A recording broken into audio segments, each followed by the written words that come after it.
That's what's up, man. All right. I guess that kind of shows up as soon as I hit the I'm going live button. Good morning to everybody. Good evening. It's much earlier than I normally get up. I still got sleep in my eyes, man. It's like it's all over my face. It's all right.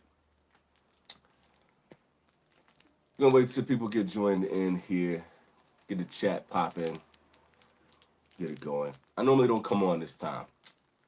I actually hope it's a good time frame to get on. So people getting off work, so people might still be working, trying to get their weekend started. Y'all gotta let me know if my audio is good. I didn't double check anything. I just hopped on. It's very rare. Yeah, man, it's early for me, man. It's early for me. You can hear it in my voice. My voice is still hoarse. Like, I really just rolled out of the bed. Audio is good. Thank you, brother. Thank you. Thank you. Thank y'all for joining in. But I wanted to do something a little bit different this time. I wanted to come on a little bit earlier so that I could get more folks in from the East Coast so y'all not falling asleep, smacking yourself in the face with the phone, all that kind of stuff. I want to see if I can come on at a different time, just see if the vibe will be a little bit different, see if the audience will be a bit different, see how that's rolling out. And I normally don't smoke this early in the morning. Like every now and then I'll have a morning cigar. So this is a rare situation for the kid. Thank you for hitting the like button. Thank you to everybody that's joined in. Spread the word, let everybody know that, Vintage Cigar is live on a Friday night for everybody that's in the States. It is Saturday morning here for the kid. My son just went out to get his hair cut, and I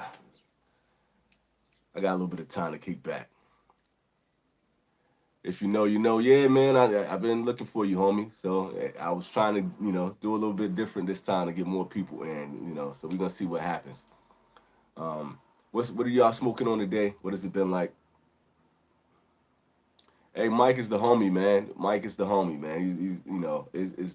It's good to see just how this community is growing. Just being able to make connections with everybody, man. People showing the channel love and giving love back to the channels. Watching everybody, grow in the review form and everybody stepping out to do new things. It's love, man. It's all love. I ain't got nothing but love for that.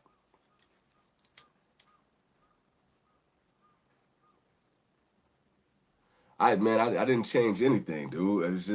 It's different with the audio, man. When I'm on with a whole bunch of people, and we were talking about it before that we think that um, just with the Japanese connection, and then having so many people on the bandwidth, I kind of get lost in the shuffle a little bit. My wife and I were just talking about this. Since she works with the military, she was saying that us being Gaijin, the foreigners, we don't get the same. Because they don't have the same amount of technology to cover everybody, we don't get the same type of Wi-Fi internet that everybody else in Japan does. We kind of get like a mid-grade level. So that may have something to do with it. But I also think that I need to get a better mic in general anyway, and I'll do that in due time. I'm cutting this up and I ain't even talked about what I got in hand right now. And Joe, I appreciate you turning the notifications on, man. If y'all ever want to kick it with me, man, turn your notifications on. I know some people were having some issues with the notification thing and all that, so just do the thing where you subscribe, resubscribe, and then hit the notification bell, reset the phone, do all that kind of stuff. Twink, what up, man? I appreciate y'all joining in, man, especially at an odd time, man. It means something to me. So I'm kind of curious to see about this cigar right here, man. Sorry about the lighting. It's really like some weird lighting going on right now. Girls, guns, gold, 15 minutes of fame. Then taking down one of the mystery sticks from Sanj April sampler.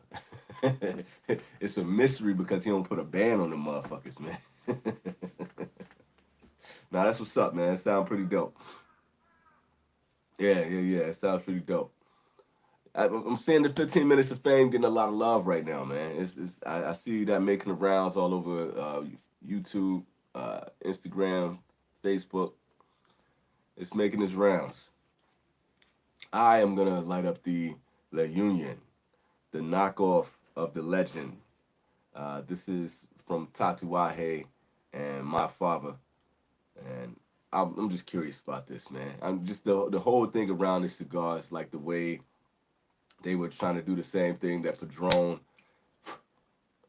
and Fuente was doing, but much faster and much more affordable. So it kind of piqued my curiosity. Then just in general, man, with the blend in itself, I didn't even. If you guys could take a look at it, if you guys could take a look at it, I have no idea what the wrapper binder filler is. I didn't even look. I didn't even bother to look. I'm telling you, I just rolled out of bed, went downstairs, grabbed the cigars out of the Tupperware, and came up here and actually put on a shirt. Like that's it. So I don't know. I ain't took the time to bother. I got so much other stuff I need to be doing. Cali Cal in the place to be, man. Long time no see, bruv. What up? Allergies all jacked up. My voice is hoarse. Nah, bro. He pulled sticks from his basement stash. Pulled the bands off the allegedly Cuban sticks. Plus, you know, he thinks of bands, right? Right. Allegedly. That's good stuff, man. Peter, what up? Y'all are funny, man. That's why I enjoy doing this stuff, man. I'm good for the morning now, man. The Fresca boy is back. I got my Fresca, and we gonna light up this para tatuaje. See what's crackling with this joint. I think this one is more meaningful because Pete is actually married to the Don's brother, to the Don's daughter. Oh, I didn't know that, man. That's teaching me something. I did not know that. I didn't know he was connected to Don Pepin like that, man. That's okay, okay. See that's the stuff that I like to get, man. That's the good info right there. I had no idea that there's really is a story behind this. It's not just a money grab. I hope the cigar actually lives up to that, man. That's pretty cool. It's a nice little background story.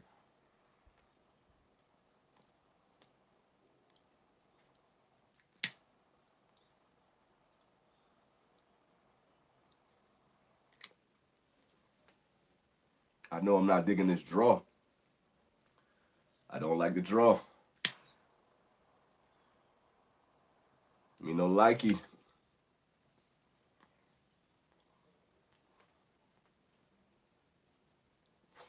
Joe said it's a story and a money grab. Both can be true. Both can most definitely be true. Mike said it's Ecuadorian Habano over Nika, over Nika, over Nika, and that Union Pata Tatuaje. Okay, got you. Sorry, I fucked that up.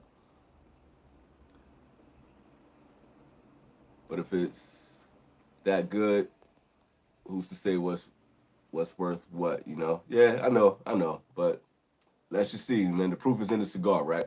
I'm not digging this draw so far though. I might have to cut this down a bit. Let me see.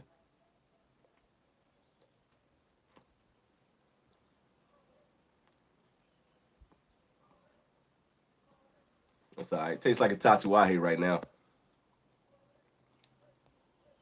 Pepin's daughter was the only English speaker at the factory when Pete first started getting sticks from there. So he dealt with her through the whole time. Eventually, they got together. That's some storybook, like, uh, you know, TV series shit. That's like watching the Shogun. You know what I mean? It's that kind of thing. Tall white boy come in. Somebody can translate and speak a little bit of English. Next thing you know, everybody falling in love. He fall in love with the daimyo's daughter, and somebody got to commit seppuku. He shot a shot. Yeah, he pulled up Steph Curry range on that one. he, he got that Don Pepin bread, so maybe it is about the money. I'm gonna get in trouble, man. I'm gonna get in trouble. I know I'm gonna get in trouble.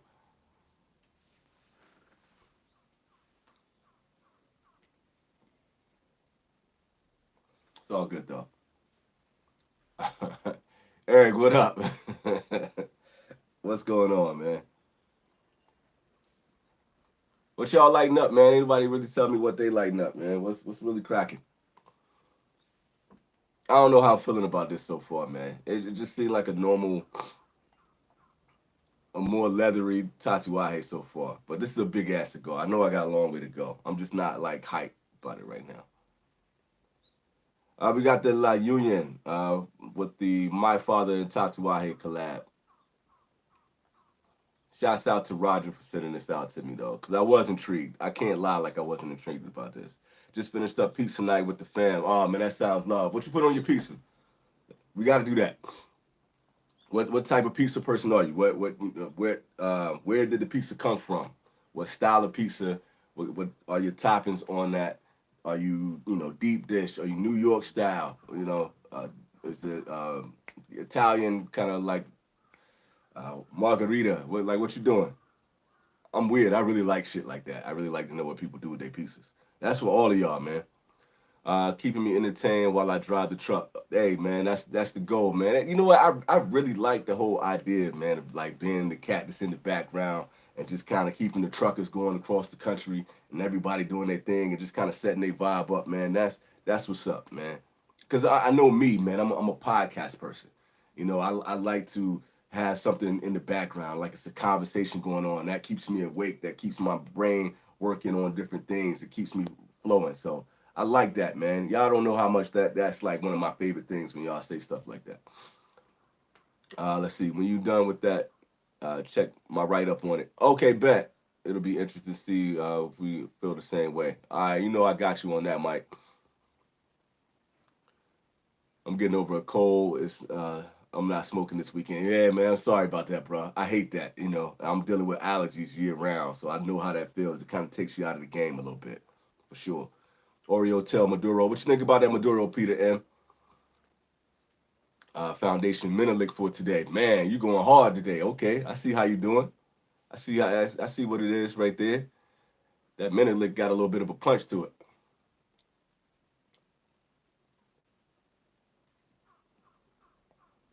I got in trouble some time back because I was telling people like if you're getting into cigars to try, what cigars to try, and I didn't go like the super Connecticut, like really light. I told people to try the Menelik first. People was mad at me.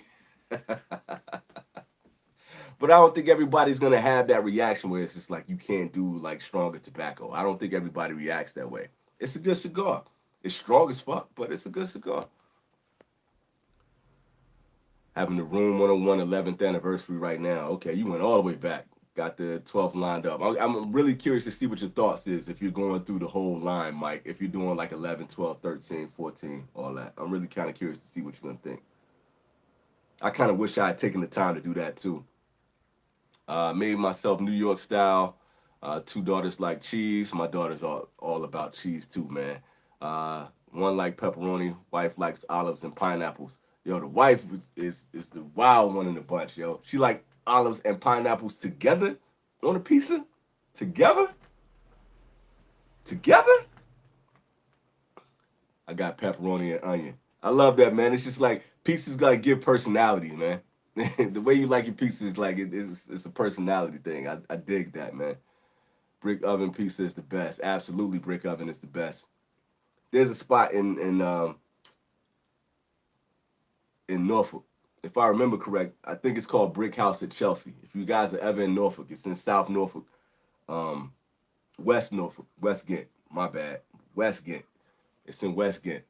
And if you guys ever get out there, my homie and one of my former chefs used to run that spot, and he moved on. He got his own spot now, but it's a really dope brick oven pizza spot, and it's a brewery right next door to it. So you could just sit there, grab a beer, get a pizza. It's really nice, man. If y'all ever in Norfolk, Virginia, that's one to check out. All right, let's see. I heard pizza as I'm putting mine in the oven, frozen on run for the jewel. Konnichiwa. Konnichiwa, my brother. Konbanwa for you. It's late.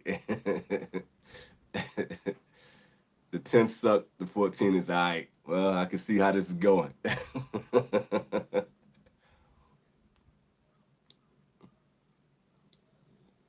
He said olive and pineapple and both gross him out. That's funny. I just can't see doing that together, man. I'm okay with like if I do like a sausage pizza or something like that, and I got something with maybe some like spinach on it or something, throw some olives up there.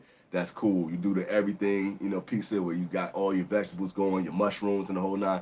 Olives is cool, but olives and pineapple, that's like homicide, bro. That's wow. This is kind of boring so far, man.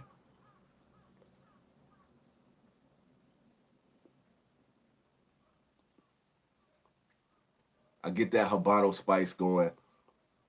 It's a little bit of that leatheriness. I'm not getting a lot of bread notes or anything like that. This is interesting so far. Olives and pineapples is crazy. I love how y'all going off with that. Anthony, what up, man?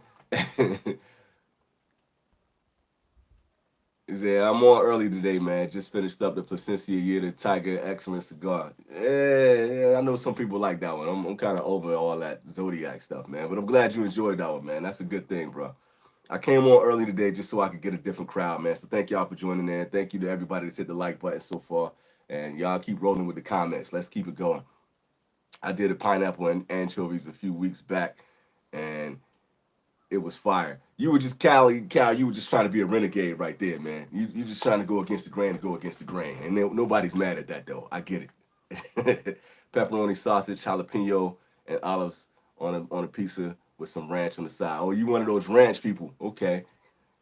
That used to be the thing back at everybody in North Carolina, man. All the girls used to sit at the table and they dunked it in the ranch, and then it got really popular in Norfolk. What's the pizza spot? I think it's called Chanelo's. It's a little hood spot. Like Chanelo's is the late night spot that you go and just get that little rundown pizza. But when you starving, it's the end of the night, and you want a pizza, you get that, and they got the little ranch pockets on the side. Anybody in the 757 would know exactly what I'm talking about. Felipe up in this place to be, man. Felipe, what up? He said, man, I'm chilling with my wife, but I had to pop in and say what up, man. Tell the wife what's up, man. Y'all have a good night, man. No doubt. Thank you for joining in, Felipe. I appreciate you, homeboy. Sausage and broccoli pizza. I don't think I've ever had a broccoli pizza. I can't say for sure, but I don't think I've ever had a broccoli pizza. But the one thing that people don't understand, like if you really get a nice roast on broccoli, especially like broccolini, that's actually fantastic. I don't know about like on a pizza, but I can see how it could work. I can see how it could not work too, though, at the same time. Women said I'm really trying to imagine what an olive and pineapple pizza would taste like. What? Huh? I'm trying to figure.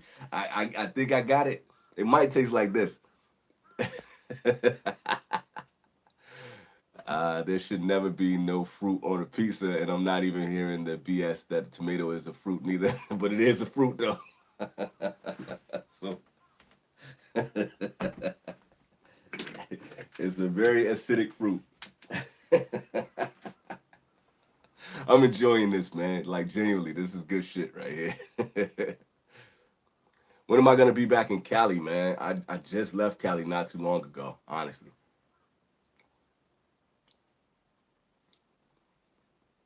I came in for a family reunion. My wife's family had a really big family reunion, and it was her aunt's birthday, man. And her aunt is like one of my aunts, man. She's Filipino, and she's super cool. She's super down to earth, man. And like I just dig it. I dig the way she treat my kids.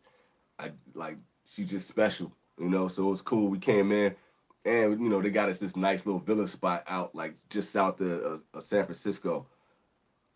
So we was out there. We only chilled for like 2 or 3 days. We hopped in, popped in, took some pictures with the fam, ate some really good food, and then bounced back. I got the worst Mexican food I ever had in Oakland, though. I don't understand what happened.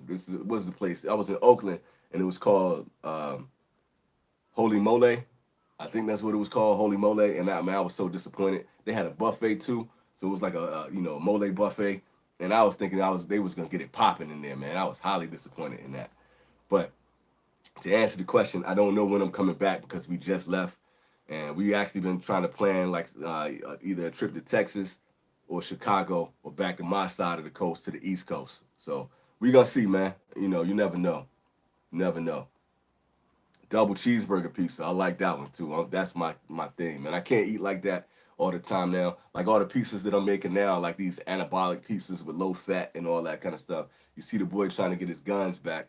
I'm trying to get back up in there, man. So we're gonna see what happens. Also, I know this is gonna piss a lot of people off, but Connecticut pizza is better than New York pizza. Colony pizza, hot oil. Hot oil is the state treasure. Okay, let me check that out, man. Look, I've been hearing a lot of talk about these Connecticut cats talking about their pieces, man. It sounds sacrilegious to me, Felipe, but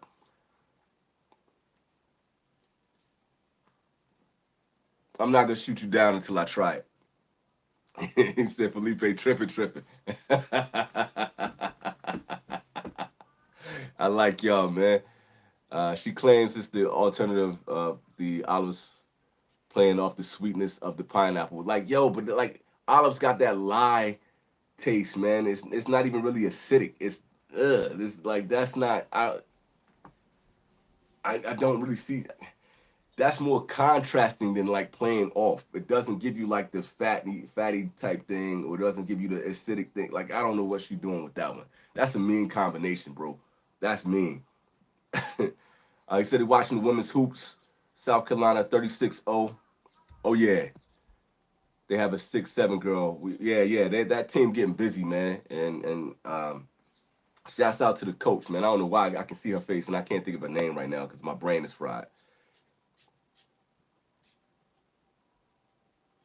Yeah, yo, Caitlyn is box office right now. You can't even really front.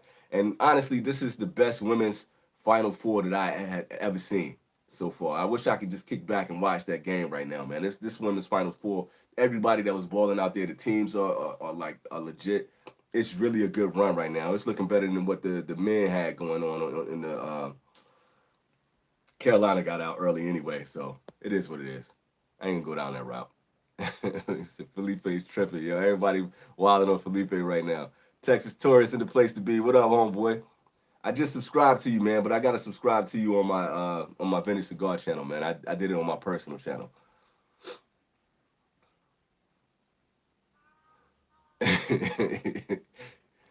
I'm really bugging right now, yo. Yo, what up, Retro? What up, man? Salute to you back. I'm new to the cigar world and found your channel last fall. I respect your knowledge and enjoy the community built around cigars and good people, man. That's what it's here for, man. I'm glad to have you on board, man, just to come in. Glad you joined the live and kicking it with me. What have you been smoking recently, man? What's some of the cigars or some of the brands that either I've introduced you to, other people in the community have introduced you to, that you kind of fallen upon on your own, man? What are you enjoying right now? What's been cool? Eric said lighting a Avo Classic Robusto. Okay, you keeping it old school with that one. Nothing wrong with that.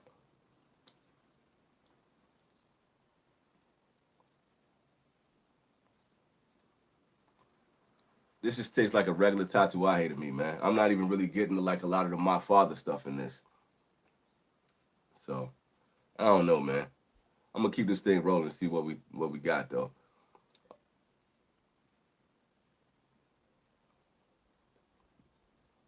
You made a channel hat today?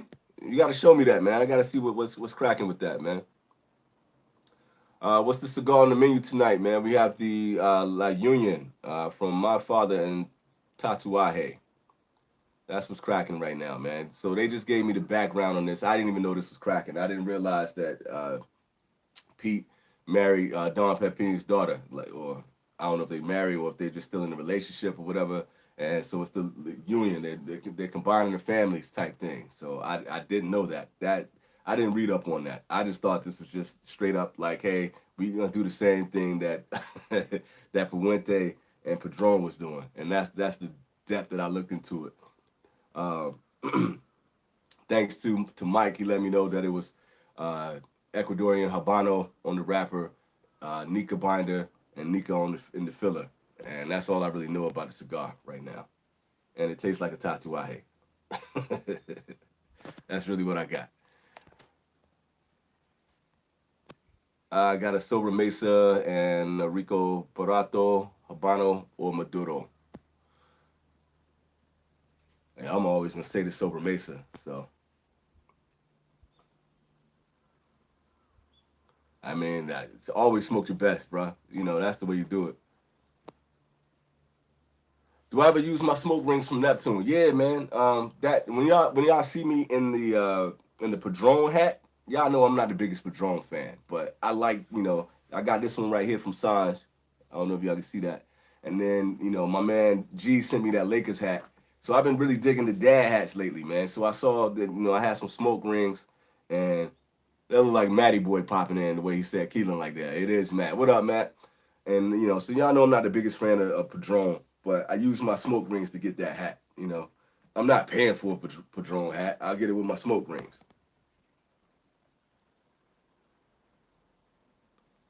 Oh, it said no hate. Okay, my bad, my bad. I know those autocorrect things happen.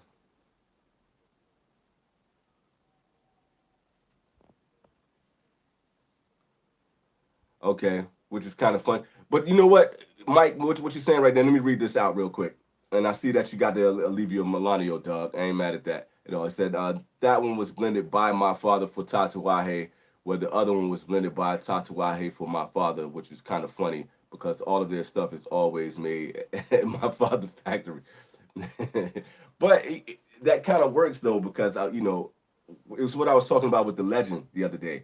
That I would hope with that, Padron is going to try to do something in the same vein as Fuente, and Fuente would try to do something in the same vein as Padron. And it seems like to me that that's what my father actually did here, man. Because normally, like, you really get those more earthy, coffee, leather, those more heavier, solid profiles with my father. But this tastes like a Tatsuaje.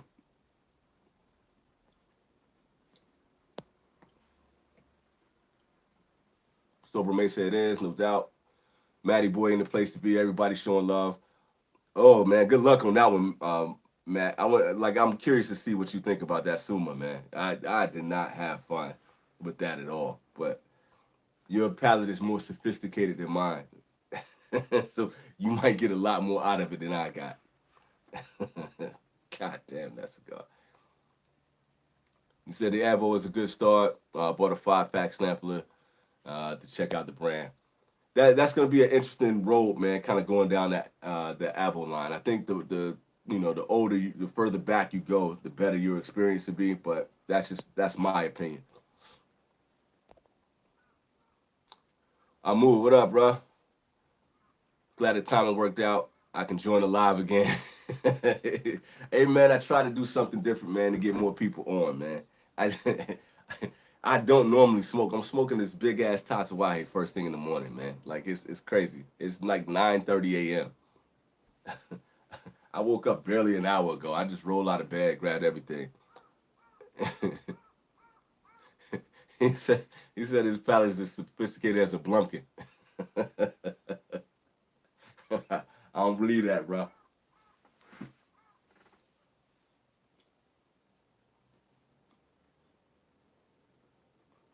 Sorry for the pause. I know I don't do the pause all the time, but I'm trying to let me clear the sinuses. Maybe that'll help out. God damn. Um, it ain't a lot of pepper. It's a little bit of white pepper.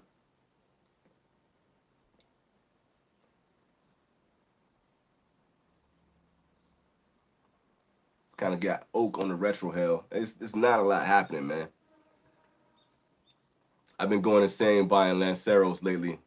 Look like a straight weirdo smoking them, and bald and tattooed, looking like a Bond villain. 1 million. Hey man, sometimes you got to go through those phases though. No, I don't think it'll help honestly, but I'm trying it, Mike. I'm trying, Mike. I swear I'm trying. That's funny, man. And as far as the Lanceros, man, sometimes you got to go outside of the box. You got to smoke some different things just to kind of see where your palate is gonna lie, see what kind of vibe you can get into. You can't just keep smoking, the same things all the time, man. So try the Lancero. Hey, Joe, if have you tried the I was talking about this one the other day and I forgot it when I was talking about the Lanceros, but the Aventura Queen's Pearl. If you haven't had that one, man, try that Lancero. I think it's well worth it. I'm kind of bored with this one. I can't lie, man. But I'm trying. It's still early in the game. I'm trying, but I'm not like I'm chopping up with y'all. I'm having way more fun chopping up with y'all than I am smoking this one.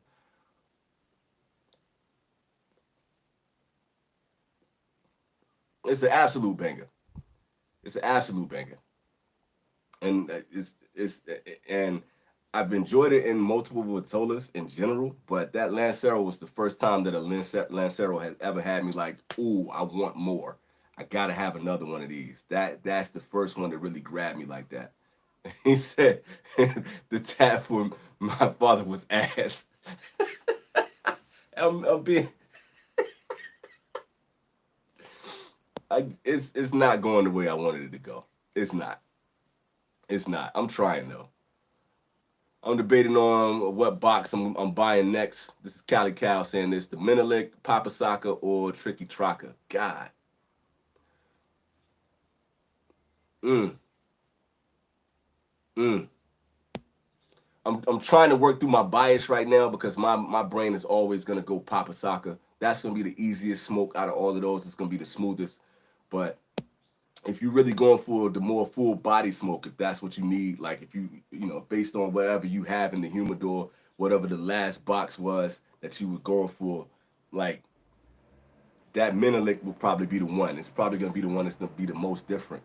But for me, if I'm buying out of the three, I love the Tricky Tracker. I absolutely love the Tricky Tracker. I really like the Menelik, and it's a different, profile. But which one am I gonna smoke more on a regular basis? It's between the Papa Saka and the Tricky Tracker, and I will probably lean more towards the Papa Saka. Mm, I'm still going back and forth on that. That's a tough one right there. That's a tough one. The tattoo I was asked. That's still funny to me. I peeped the thanks, Keelan. Do you have my father for Matt? That was for Matt. My bad. Leaning towards the Tricky Tracker. I ain't really mad at you on that one. Honestly, I'm not mad at you for leaning towards that Tricky Tracker. Have you had the Martinique Lancero from Principal? No, I've had the Martinique. I've never had it in the Lancero, Amu.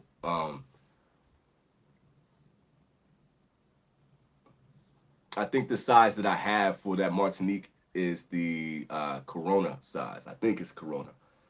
And I thoroughly enjoy that cigar. I think it's fantastic. I thoroughly enjoy it. I'm not thoroughly enjoying this cigar, to be honest with you. I got like pepper just sitting right here in the back of my throat, and it's kind of harsh and scratchy. I thought it was going to develop a little bit more. It is not developing. It's just kind of like leathery and pepper and oak. That's really what it is right now. Everyone's saying Matt Pepper Bombs. Yo, that would make for some great content though. That would be good content, Matt. Don't refuse that, man.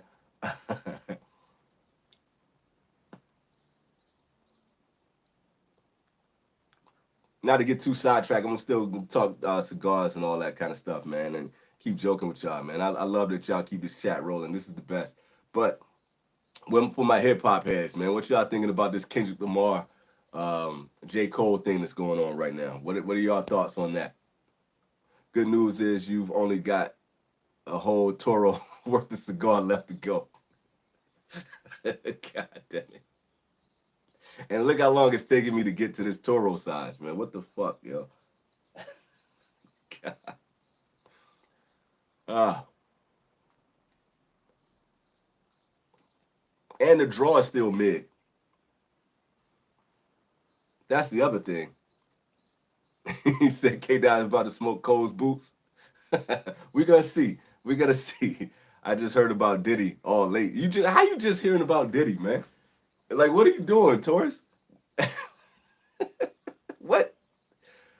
I like the matchup too, man. It's good for hip hop, man. It's good. It's good. We need some healthy competition right now. But you could tell Cole's heart was really into it. You know what I'm saying? Maybe when kids would come back and like actually get personal, Maybe it might get a little ramped up a little bit. I thought the J. Cole 7 minute drill was pretty slick. It was slick. It was slick.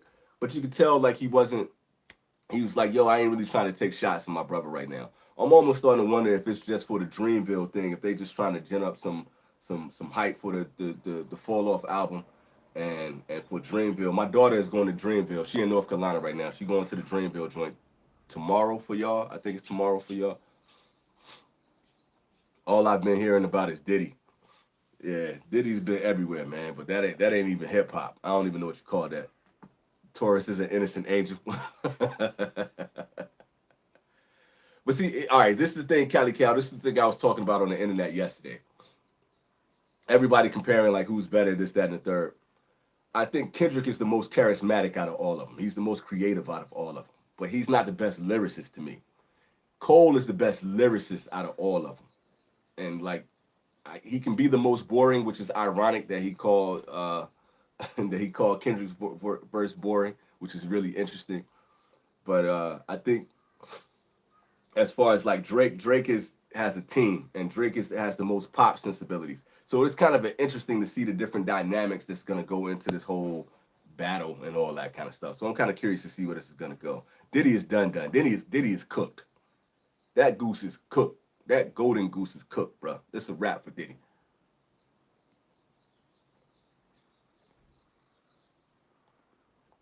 Diddy spent 20 or 30 years in people videos talking nonstop. Take that. Take that, you know. I thought I told you that we don't stop. And he ain't said a word for weeks. That motherfucker is church mouse quiet. He said Drake need to sit this one out. I'm waiting for round two. Obviously, Drake is sitting this one out. Drake ain't said shit, bro. He's as quiet as Diddy right now. Let me pop open this Fresca right now. It's time to get into the Fresca, yo. K-Dot is more Prince. Drake is Mike, all pop. And K-Dot made that reference. I see where you're going with that. So who would you compare J. Cole to in that case then? He Luther Vandross?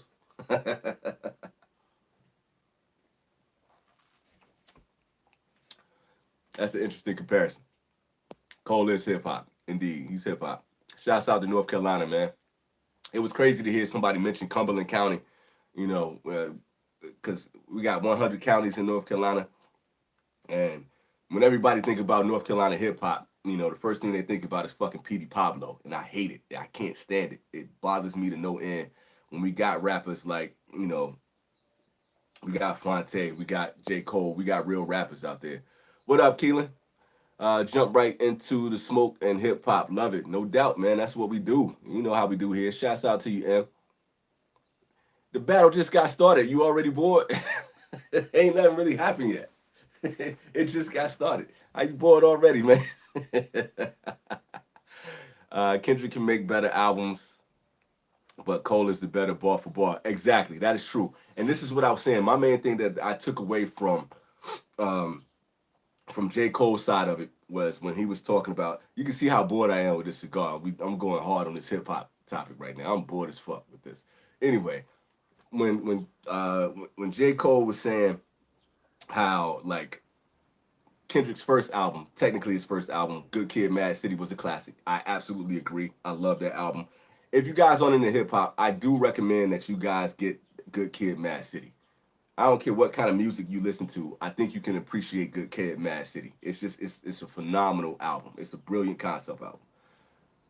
To Pimp a Butterfly, I did not like that album. I thought it was pretentious. I thought it was bloated. I thought it was overproduced. I couldn't stand it. I hated it. It was and J. Cole called it boring, and I agree with him on that. Damn, I absolutely love Damn. I thought Damn was like really Kendrick's prime so far. That Steppers album was absolute garbage. And I totally agree with J. Cole. So that was like the hardest thing that came from J. Cole. I totally agree with that. So I think that's going to light a fire up under Kendrick. So we're going to see how that goes.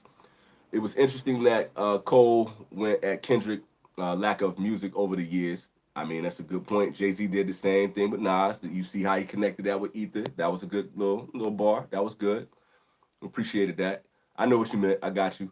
Cole is between the two, most definitely.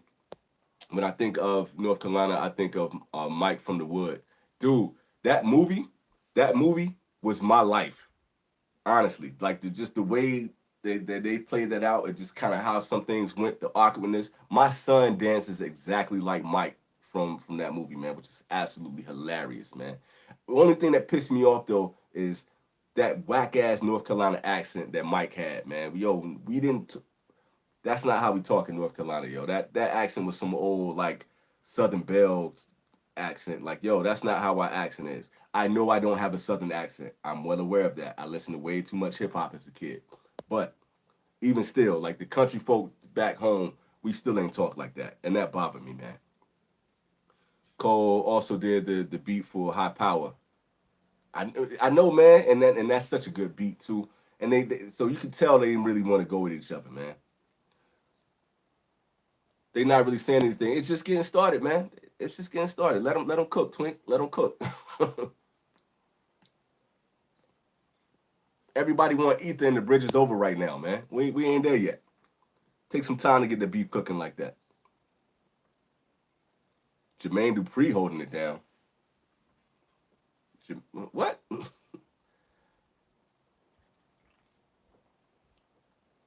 I don't know where that one went. Anyway, man, this is brutal, bro. I'm not gonna say it's not as bad as a Ferio Tego. And the Matt, if you still in here, man, what's up with that Ferio Tego, man? Man, we ain't claiming Jermaine Dupri as North Carolina, man. Don't do that. Don't do that.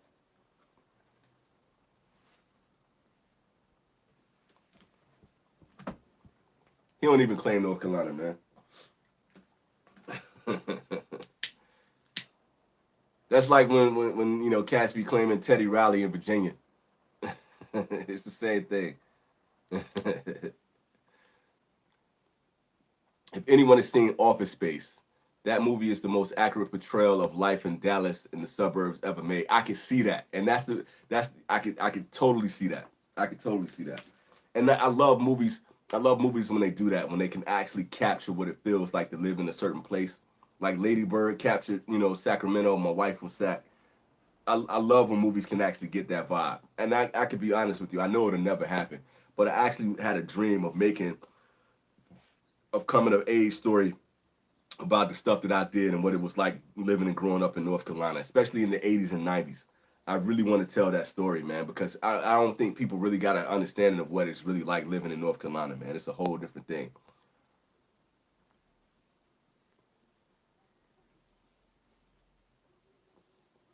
I probably ran Matty Boy away talking that hip hop though.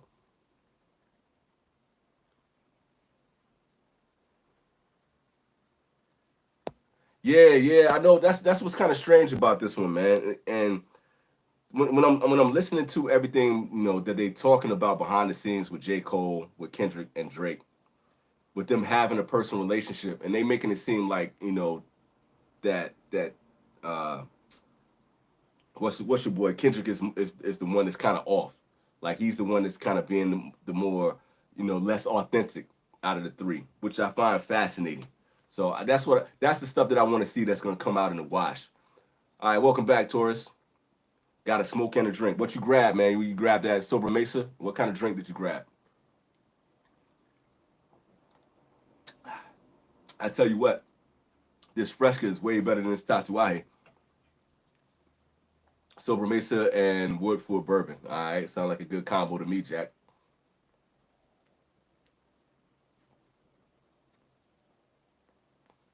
This thing is drawing like it got a big ass stem in it, and I think it does. Look, y'all see that? I hate that shit, man. And I'm really not in the mood to try to pull this thing out and do surgery and shit. I hate this shit, man.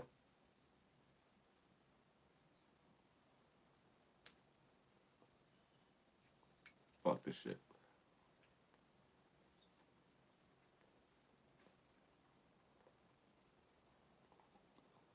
I thought this was gonna go better, and I was really hoping it was gonna go better. But I'm trying to describe this taste that I'm getting. It's almost like sulfur. You ever get that? And it almost kind of give you like a rotten egg, sulfurish type thing. That's the best way that I can explain it. It's not ammonia. It's not that.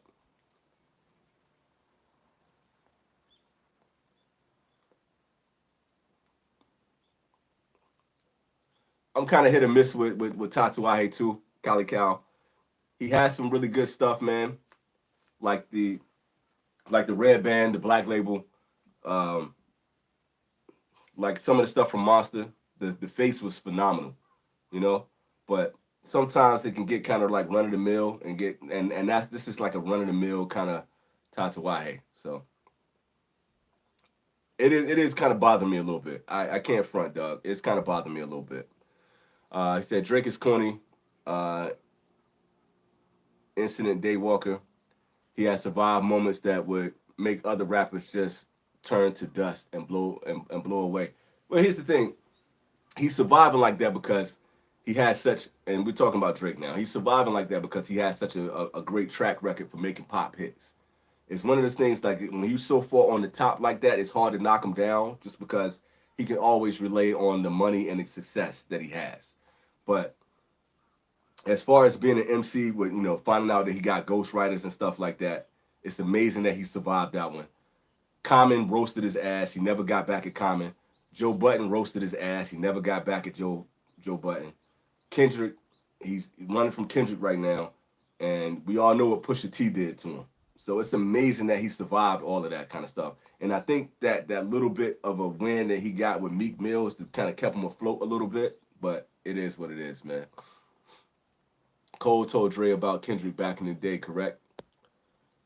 Uh, I don't know. I don't know about that one, Peter. I don't. I don't know. I don't. I don't. I need to go back into that. That's actually a good question. Fresca reminds me of my grandma. She always had it in the fridge. She lived to 95. Miss her. Shouts out to the grandmoms, man. And I got the same thing with that. Cheers.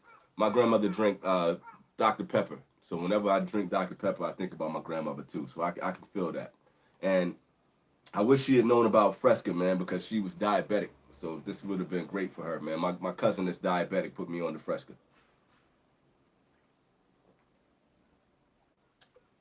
Yeah, that Most Def bar, Yasin Bey was great.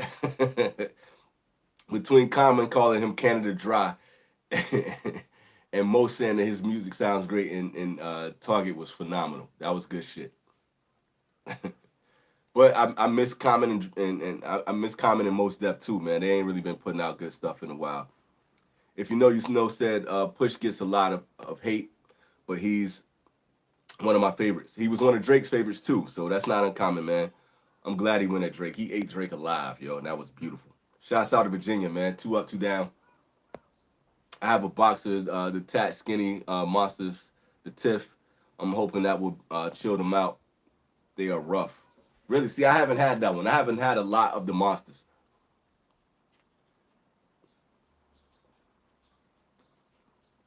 I've had the Drac, and I had the Face. The Drac was solid to me. I know Matty Boy doesn't really like the Drac like that. It was solid. But the Face was chef's kiss. That was fantastic. So I heard the Jason was good, whatever that's called. I didn't hear great things about whatever the Freddie joint was. I like the creativity behind that whole line, but it was very hard for me to get that. Matt said he liked the Tiff. All right, that's what's up. I don't know. I don't know much about that one. I can't really go too far into it.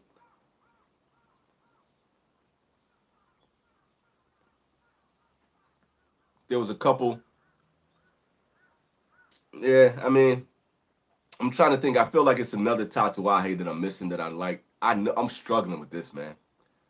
It's because like what's really happening right now, what's making it difficult, is with this burn and this whack draw. It's really kind of giving it an off flavor profile. Like I'm getting that weird sulfur like taste. It's not drawing or smoking right. It's not right.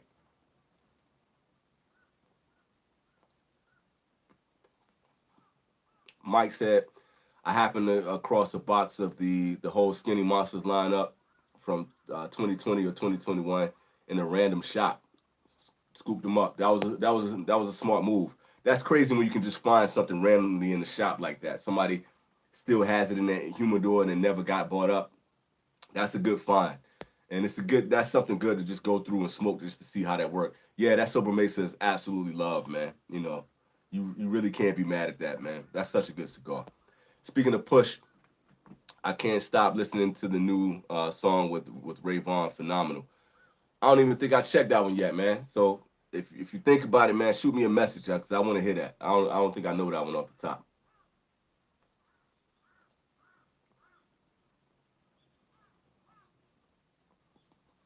That stem is killing this thing, man. I'm not enjoying this, bro. I'm not enjoying this at all. I'm trying to bite down on the cigar to kind of open it up a little bit. And now it's getting all squishy and weird. I'm really about a few seconds of putting this out and lighting up this Kasa 1910. I'm seconds away from putting this down. It's always the little head shops that happen to have a well-maintained humidor. No one goes there for cigars. They just go to sit there and age. And if you got a lounge like that, if you got a cigar shop that's like that, you got a gym in your area, man. That's a beautiful thing. It really is. And it's the cats that know shit about cigars, and they stock the right kind of cigars in there, and they just sitting in there, and it's like the old head chill spot. Yeah, those are usually the ones to go to, and I miss having that, man. I miss having that as a resource. That way, you never know. You might find a cigar like from an original run, and it's just been sitting there aging properly. You know, got nice little crystals on it.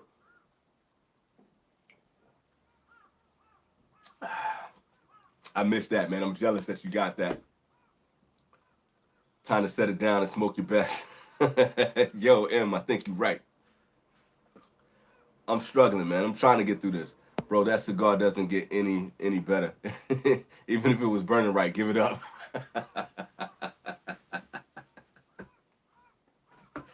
Bro, I tried, man. I really tried.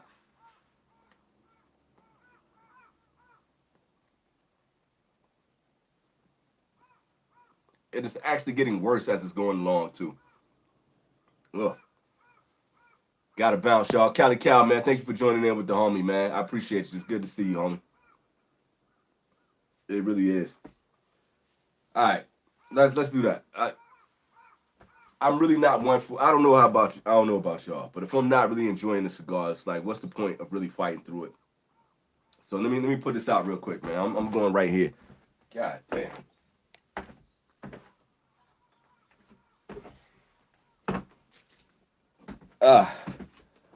I came, I saw, I tried. I did my best. Now, time to light up a good morning cigar. This is the Tiente. Y'all know I'm horrible with pronouncing shit. Tiente. Tiente Angela. For all my Spanish speakers out there, y'all can tell me what the hell that means. It got something to do with an angel. That's all I know. There we go. Yeah, there we go.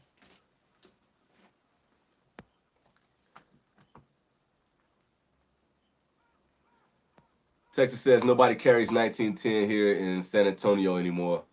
I've even reached out to Manolo. What did he say, man, when you reached out to Manolo? He's a cool cat, man. I like that dude, man. I haven't talked to him in a while, but like he really is just a down to earth dude, man, and he really cares about his cigars. And it's one of those things, like, I feel like Casa 1910 is like a love it or hate it, and if you know, you know type thing.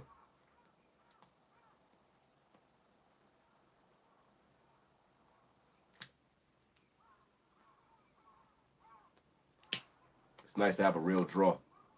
That feels a lot better.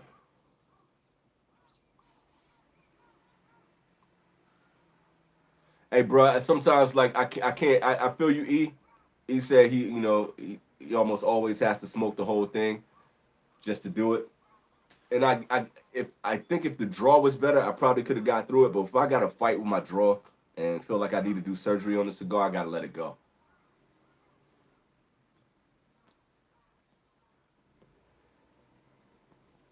Then on top of that, with it being mid, it's like, what's the point of fighting with that cigar? It's not worthy. It's not worthy of the fight, Jack.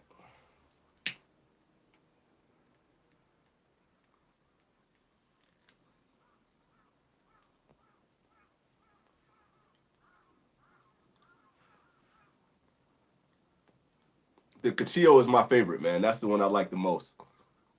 This is probably the one that I've smoked the least, I think.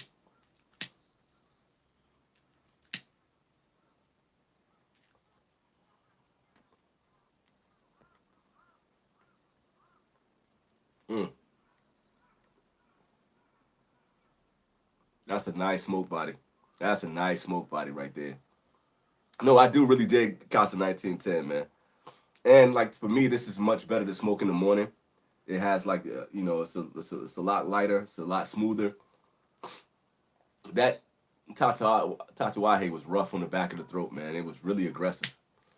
Not in like a super strong Maduro type of way. It was just scratchy. He referred me to one of their purveyors here, but they stopped carrying it. That's whack, man. And it's one of those things that I like.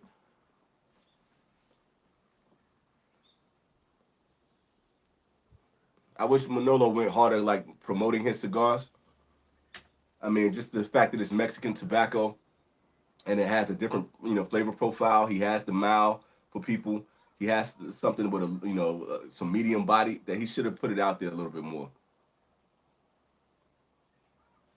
Not cheap, just resourceful. I got the Lucero downstairs, man. I got a ton of these 1910s. I got a ton of them. I sent out a lot to people too. So when I was like, sending out some of the boxes recently, I put a lot of Casa 1910s in there because I want people to try these cigars.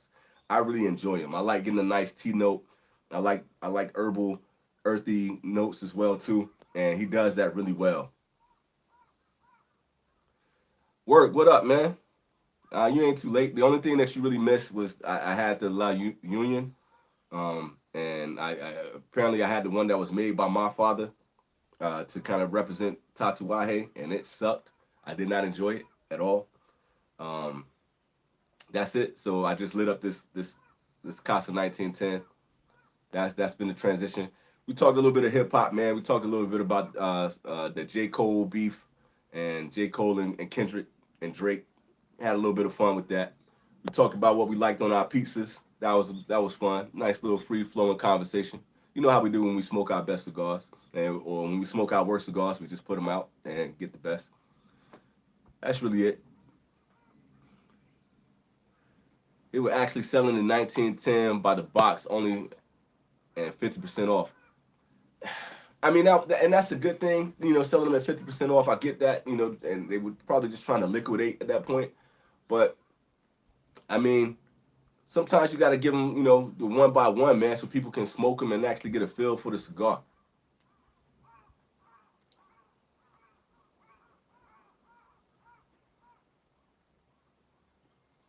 That's way better.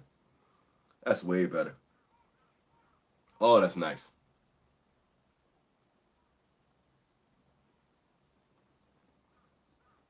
I was talking recently with Sanj about like certain cigars that like burn really well and have consistency, and he gave some love to Perdomo. And not a lot of people give a lot of love to Nick Perdomo, man. And I think Nick Perdomo makes really good cigars. They always burn the way they're supposed to. They're really consistent. And I feel like Manolo does a good job with his cigars too. I feel like they always burn well.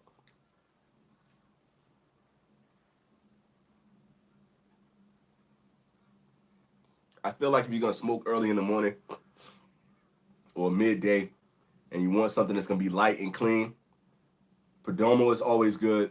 Casa 1910 is always good, and Crooks are always good for that. They're not too strong. I feel like the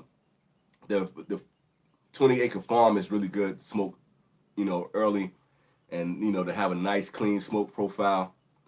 It's no harshness, it's no bitterness to this. There's no weird flavors.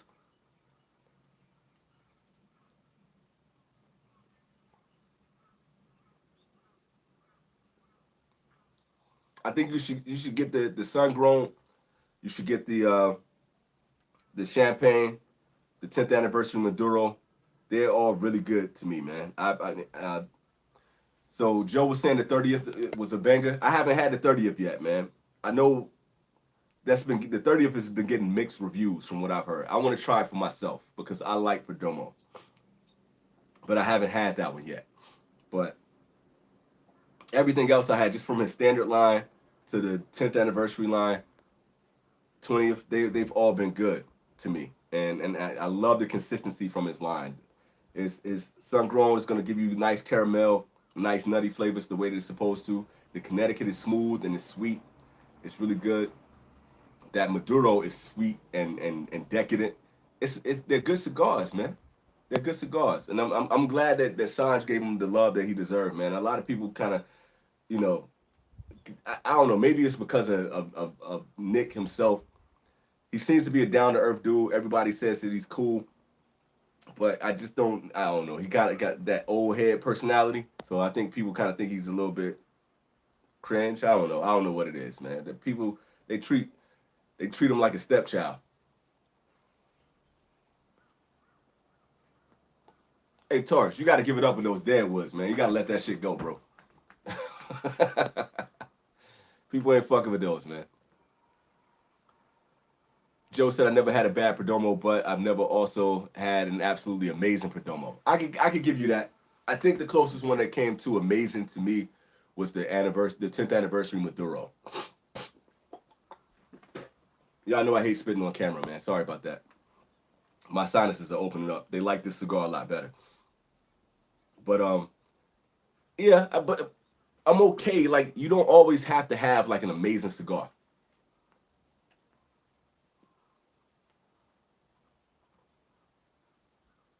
This is delicious. This is so much better. Sometimes you just want a cigar that can kind of hit the spot, burn the right way, smoke the right way, and just give you whatever flavors that you're looking for at that moment. And I feel like Perdomo can do that. And, you know, sometimes you just want a really good cigar. And it doesn't have to be, you know, mind-blowing or anything like that. I'm cool with that. I'm cool with that. He can sit in that sweet spot. And he's affordable. So if you really wanted to get just some decent cigars just to kind of have, I feel like Kasa 1910, I wish Kasa 1910 had a better price point. Because maybe that's something that would make people jump on him a little bit more. I think if the price point was a little bit better, maybe people would be into it a little bit more. And Perdomo does that. Oh, okay, yeah, you used to smoke pipes. I dig it. I dig it. But, you know, you always got to still well star.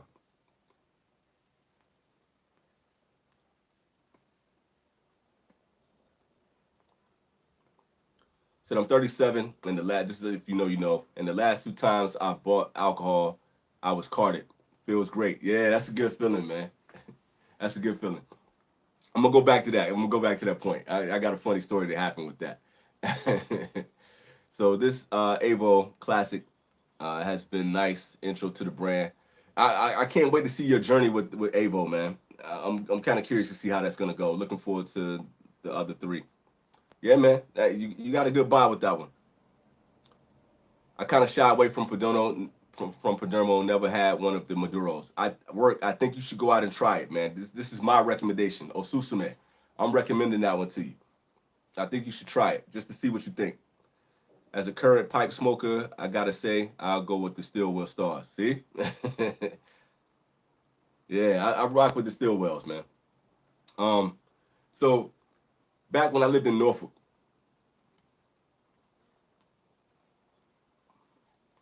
my wife and I were, you know, just getting into our 30s, and there's a campus out there called Maury High that was in my neighborhood.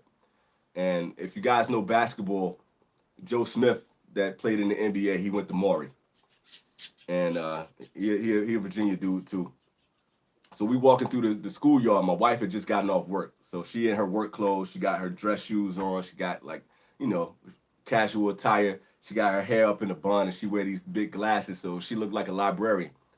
And I just came from the gym. There was like an Anytime Fitness. Roger, what up, man? Man, you got to. We're gonna talk about that little union. I'm glad you're here, bro. We'll get into that. Let me finish the story real quick. So we walking through We walking through the schoolyard, and I just came from the gym. I just happened to meet my wife. She's getting off work. I'm coming from the gym. I got a backpack on. I got a cut-off T-shirt on, and I got a cap. Once again, sorry for spitting on camera. That's real nasty. But we walking through, and we arm in arm, and we all booed up, and we talking, we just chatting, and we just cracking it up. And this lady, the kids are getting out of school, so the kids are walking, they got their backpacks on and all that. And this lady, I don't know, she was there to pick up her kid or something like that. And she saw me and my wife walking together, all booed up, we cupcaking and shit, and she just staring us down. And I'm like, what's this lady staring at me for? So I'm a nice guy. When I walk by people, I give them the head nod, I say what's up, or I say hello, whatever. And she just kind of turned her nose up at me. I didn't realize that she thought I was a teenager, and my wife was scooping me up. She thought my wife was on that R. Kelly, yo. It was hilarious. I was having a great time with that one. When I realized what was going on, I was crying laughing, dude. She really thought. But my wife looked like, the mature librarian chick. And I'm walking around with a backpack on and my cutoffs and shit coming from the gym. It was comedy. It was good shit, man. Which Stillwell Star is the best, aromatic or the room? I like the holiday blend, man. The holiday blend was the one that got me, man.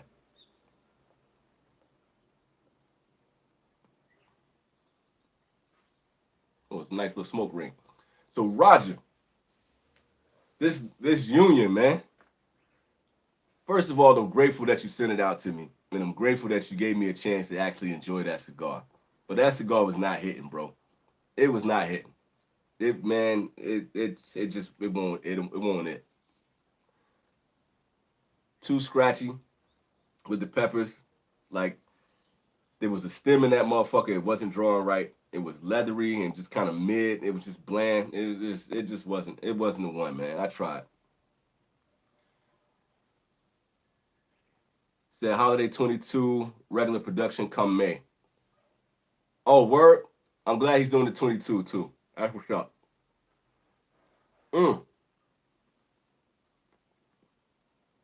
Since we on the soccer train, I kind of wanted to talk about this anyway. I didn't post it yet on Instagram. I meant to post it when I woke up this morning, but I wanted to hop on and just chop it up with you guys, before it got too late. But I had my first polpetta last night. And Roger, I don't know if it was you that sent me the polpetta. Was that you, Roger, that sent me the polpetta? It was either you or Sal. Sal might have sent it to me. But that polpetta hit like that. That's one of the best cigars that I've had. The only problem with that polpetta is that it didn't have the best draw. The draw on it was kind of weird just because it's a sandwich. But flavor-wise, all the best Dunbarton tobaccos that they got are in that cigar. That thing had some of the best flavors I had in the cigar in a long time, man. Yeah, he did send that, Roger. You're right. I just thought about where I got it from. I got it from the Cigar box that he sent to me. That polpetta was money, and it's such a little cigar. Yeah, it's about 10 a.m. here, man. Yep, 10:07. So Amu said I've been rocking the Middle Eastern facial hair since I was 17. It guarantees that I only get ID at the airport.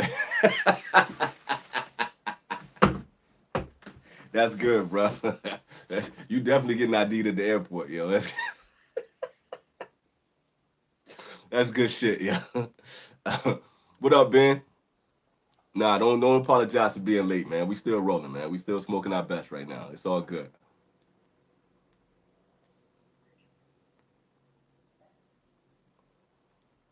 20 likes and 19 views. Yeah, man. People show love, man. People show love, man. I appreciate y'all. We just come to hang out, man, and have a good time, man. So I'm glad people show love to the lives, man. It's real good. Plus, man, I was able to come in at a different time frame to get more people on. So it's love. I'm not gonna be smoking in the morning like this on a regular basis, though. It is small, man. The pulpette is small, but sometimes you gotta have a smaller cigar, because I only had a little bit of time to smoke yesterday. I didn't have a lot of time, so I was like, let me grab that pulpetta, and I was hearing good things about it. But flavor wise, man, that thing is absolutely money. It's like a hyped up micarita. It's so good, man. Um, you get some of the meaty notes in there. You get the earthiness. You get the coffees. You get a little bit of chocolate. Like it had a little bit of everything, dog. That thing got busy, man. I love the Umbagog, so I'm not mad at you on that one, Taurus, at all. Umbagog, like I was hyped to get some more Umbagogs, man. So I love the Umbagog, so I'm not mad at that at all. Roger said I can hear it in Roger's voice too. He said, "Dude, I've heard nothing but bad things about the La Union, and I was so hyped for them. I wasn't hyped, but I did want to try it. I did want to try it, but God, man, that thing is not hitting. It's not hitting, bro. You got to try it for yourself. Stick God is up in the place to be. What up, homie? How you been doing, brother? What's next on the menu, man? What you bringing up on your channel next?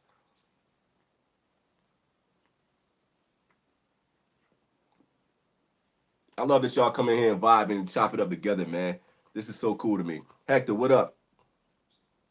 First time catching the live. I'm glad you could be here too, man. I'm glad you're here too. I try to get on at an earlier time to get people on and get people rocking, man. Thank y'all for hitting that like button so we get out to more people. Get on the front page, man. Let's get some love out here. Eric says, so my daughter's hockey ended last weekend. It frees up my Monday nights, Wednesday night, Thursday night, and at least one weekend day. I get my life back. And see, you just right now, E, you getting your life back. Mine is gonna be gone starting next week, man. My kids start swim lessons, so they got swim lessons on Tuesday, Wednesday, Thursday, and they got after school programs on Wednesdays and Thursdays.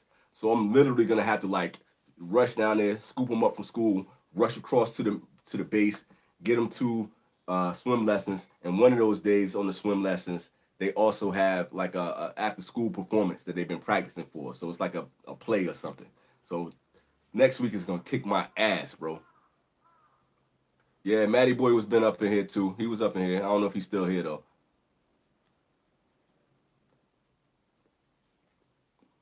Neither Matt or Mike had good things to say about that little union.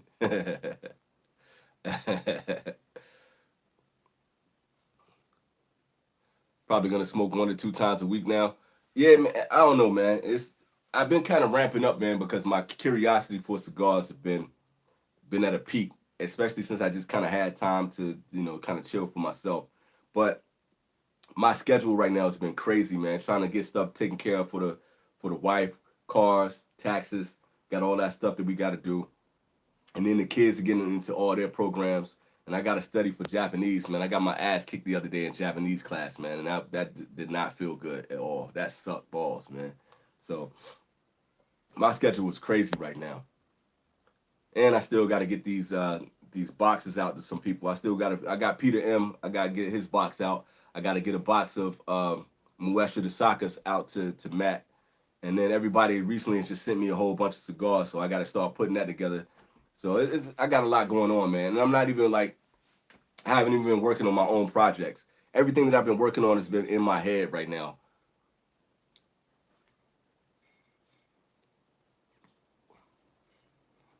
I haven't even had a chance just to sit at my desk to work on the podcast. I haven't had a chance to sit at my desk and work on 80s remote. So it's been rough, man. And next week is gonna be hell on earth.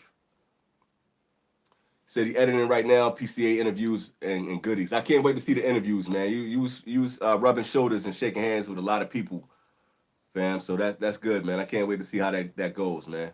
I hope the interviews went well. Texas said I want to smoke more, but smoking makes me drink. Yeah, so just smoke your best cigars when you can, then keep it light, man. Retro said, in your opinion, are cigar clubs the best way to try solid cigars? I always wonder if a seasoned cigar smoker's feel is worth the monthly commitment. Honestly, I think it does, especially since you're just getting into it. It's all about finding the right cigar club, though. For right now, I want everybody to put it in there. Like, what are your favorite cigar of the month clubs? I like right now. I would probably rock with. My brain is saying Infamous. I don't want to say Infamous. With luxury cigars, I would probably go with them.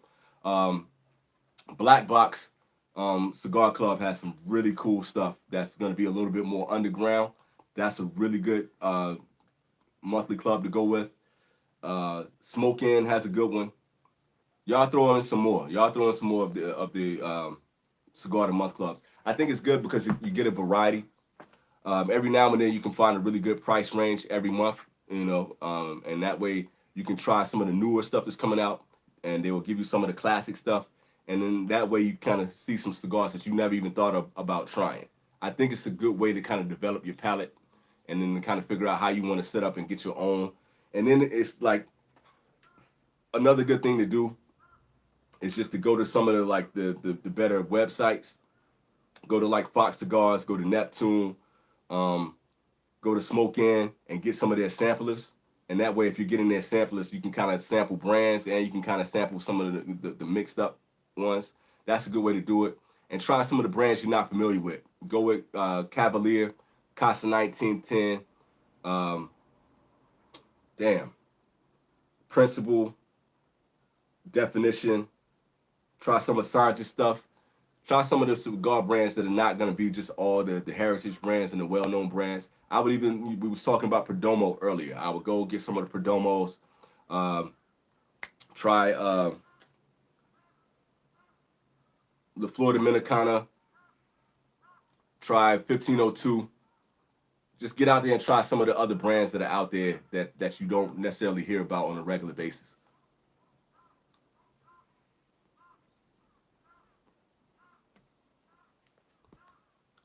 Eric said it's finally warming up here in Ontario. So my smoking is about to increase, no doubt. And that's my thing, man. I was sitting out here when I was smoking the Polpetta, man, and the sun was coming in, man. I was getting a nice little tan going. It was beautiful, man. I couldn't wait for the weather to change. And we got all the sakura trees blooming. Let me see if I can see any out here.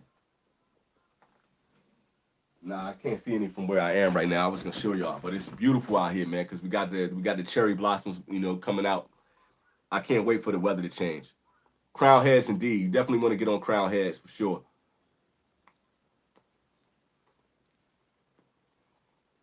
Four Kicks, La Vereda, Le Carême, Le Patisserie. Crown heads got some heat right now, and I'm trying to get the Cornetta. So I want to try that out too. I've been hearing good things about that joint. This is my second right now, Dave. Like the first one I tried, Roger from Working Man Cigar sent me to La Union, and that's the one that I started out with. That didn't go well. So right now we got the Casa 1910. What is that? Tiente Angela. So this has been solid. I always call it the white band.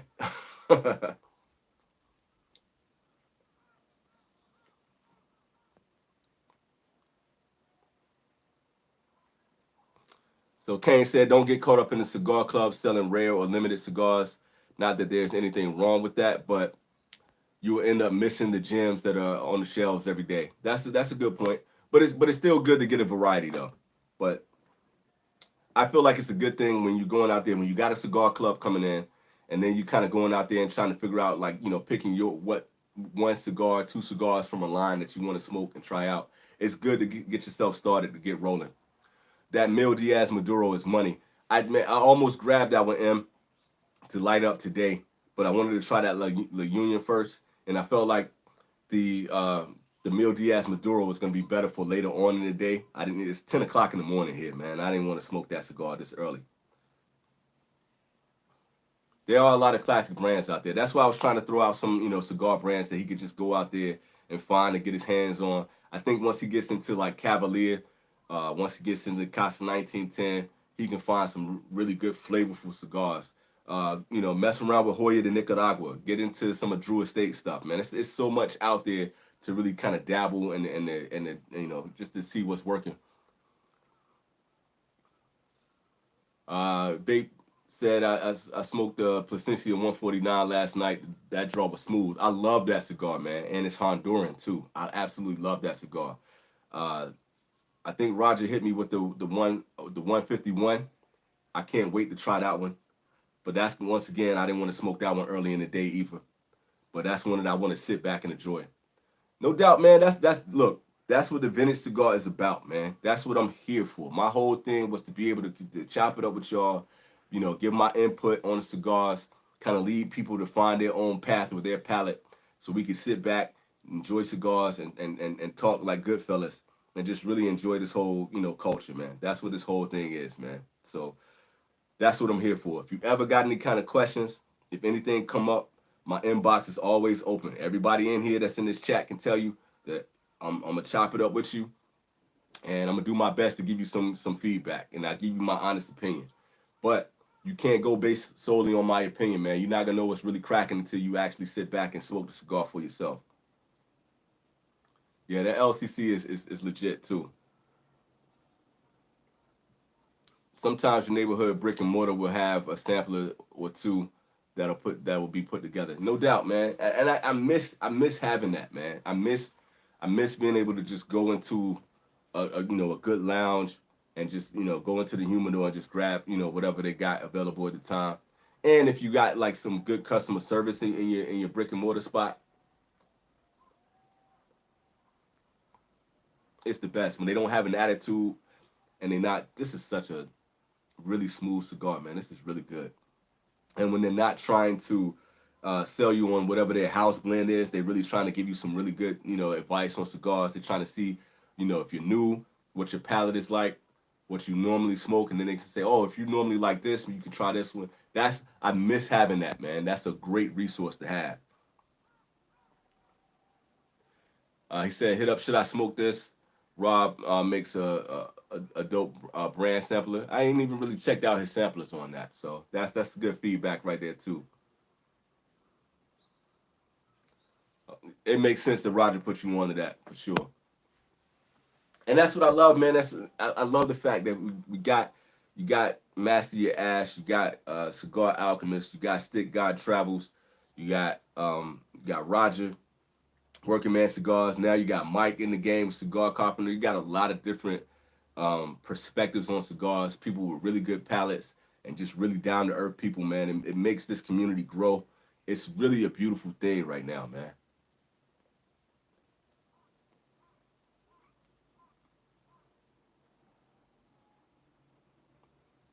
It's really good to be able to make friends and just to sit back and smoke cigars. It's hard for me sometimes just to come up here. Enzo, what up, man? It's hard for me to just, come up here and just sit and just smoke by myself sometimes, man, because this feels like I'm in a lounge and I just get to have good conversations with people, put people on to new things. It's fun.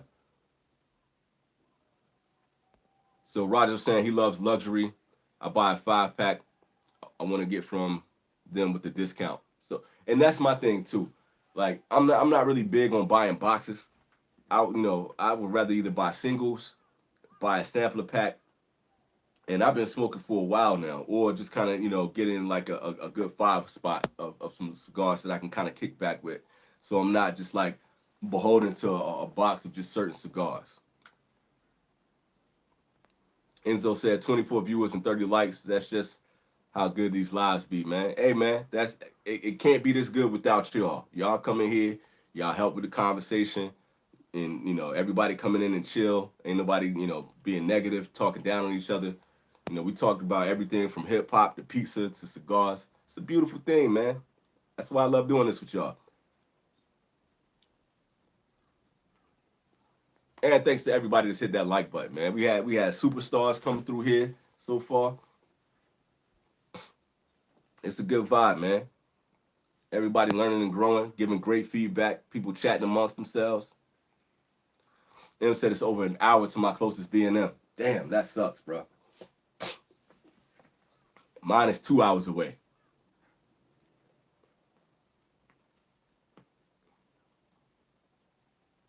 I think later on today, you can tell the way that I'm smoking this cigar that it's way different than when I was smoking that Union. I'm actually burning through this one, man. I'm smoking this shit. But I think about going to Fukuoka today. That's about 2 hours away. I'm going to check out to see what their lounges are like. And just kind of go and just get a vibe for the city, just to get out. I've been stuck in one place for a while, and I'm not going to be able to travel at all next week. Next week, my ass is going to be exhausted, man. What are y'all looking forward to right now? What's like right now? I want the Coronetta. That's the cigar that's on my list right now. And that Mil Diaz Maduro. Excuse me, and that Mil Diaz Maduro. Those are the cigars that are kind of calling my name right now. I was really looking forward to that Popetta, and that Popetta hit the spot. I might honestly say that Popetta might be box worthy. I really think it is.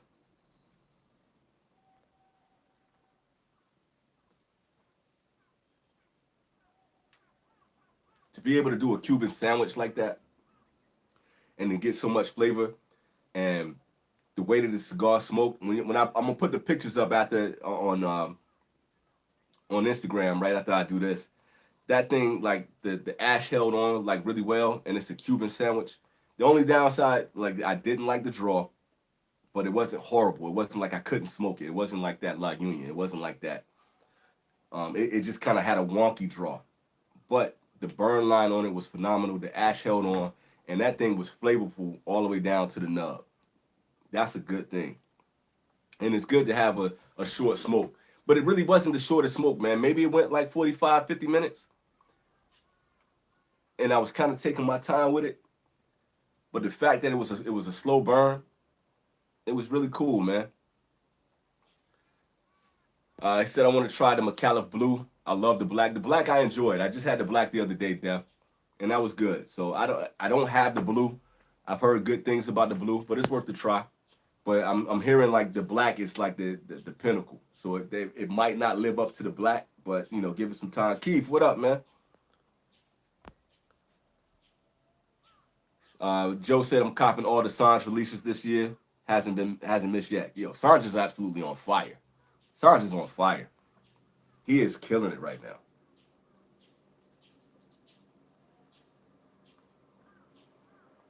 And I love when brands can like when everything they put out is like they're hitting.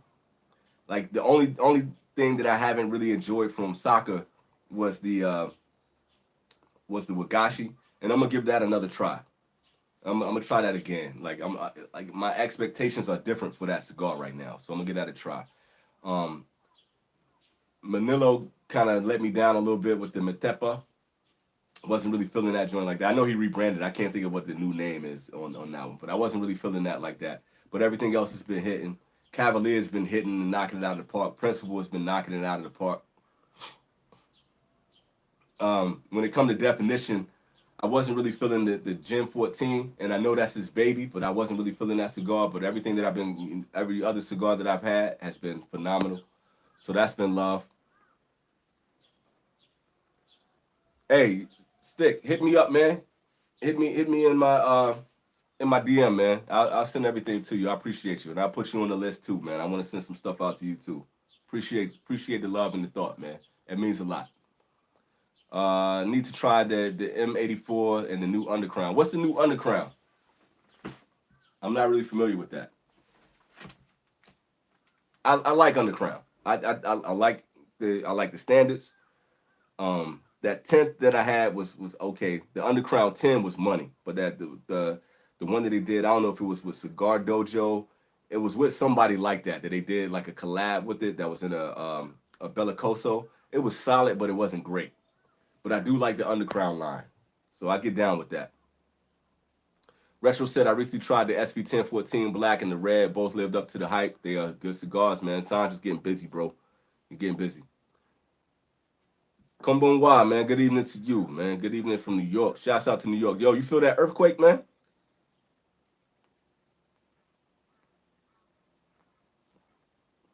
I had to check in on my sister and brother-in-law and see if they were good, man. I'm not used to hearing anything about an earthquake in New York, man. That was wild.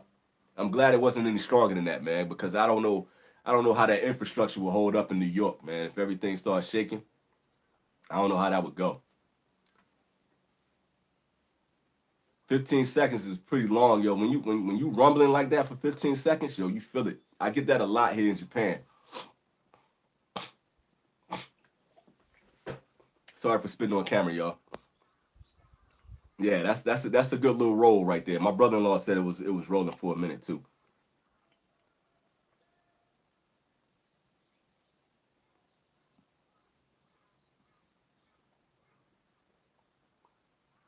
nice and herbal, really smooth, nice and creamy. Yo, man, Kasa 1910, man, they get busy. They get busy. And it's really like when you go from one cigar and you kind of feel like, you're in your own head at times when a cigar is not smoking the way you wanted to smoke. You like, yo, is it me? Or like, did I do something wrong with this joint? You know what I mean? You kind of get in your own head like, yo, I know this cigar should be better than it is. But then you go right to another cigar, and that cigar just blows the previous one out the water.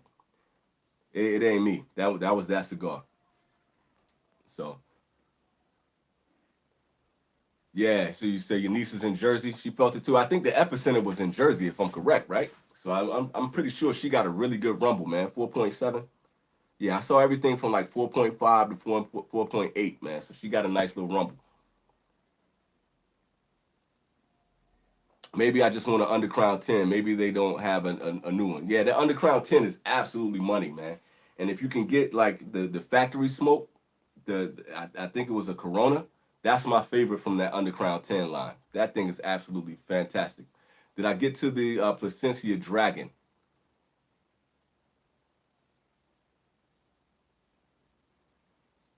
Did I smoke that? I'm checking, yo.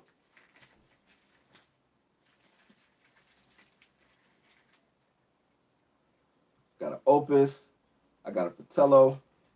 I got the Macallan Black. I thought I did, man. Yeah, I smoked it.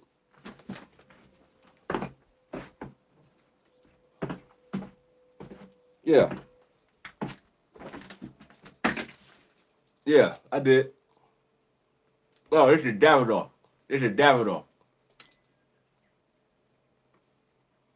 Always confuse all those Zodiacs, man. Fuck those Zodiac cigars, man. Fuck all of them. I recently picked up the Pledge. Looking forward to trying that. I like the Pledge, man. I really like that Pledge, yo. I also got the blue cheese by AJ. I don't even know about the blue cheese, man. So you got to tell me what that's like when you light that up, man. I haven't had that one at all. I don't know anything about it.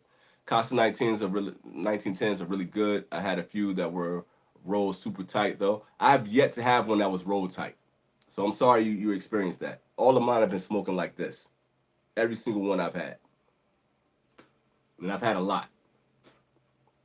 I've never had a bad draw out of that. But hey, man, that's kind of the luck of the draw sometimes. So yeah, the epicenter was in New Jersey. Many folks lost their garage. Gabagool lost their gabagool. Well played, homie. Well played with that one.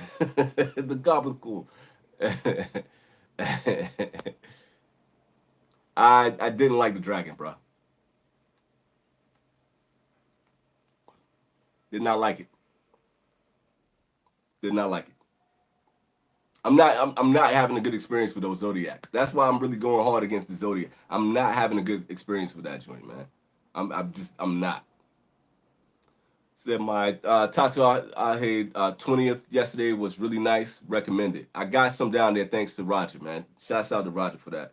Because I had one beforehand, but I took it when I went to California. I took some cigars down to my family so I could sit with them by the fire and smoke some of that. And my brother-in-law smoked the 20th, so he was really digging that. So I'm gonna give it a try, man. I'm gonna see what it's like. Hey, man, this is the Zodiac speaking, man. I'm out here I'm trying to kill all the Zodiacs, man. I'm trying to destroy that shit. I cannot wait. Look at me, man. I cannot wait until Sanj drops that Zodiac killer. I cannot wait. I want everybody to lose their gobbledygook, man. I want everybody to lose their shit when that shit drops, man. I just snap and all of them shits go away. Just get rid of all of them, B. All of them. I hate the whole trend, and I hate the cost of them, and they don't smoke like they should. That price. That even with the Davidoff, man, that Davidoff should not have been at that. What is it? $65 for that garbage ass cigar? Fuck out of here, man.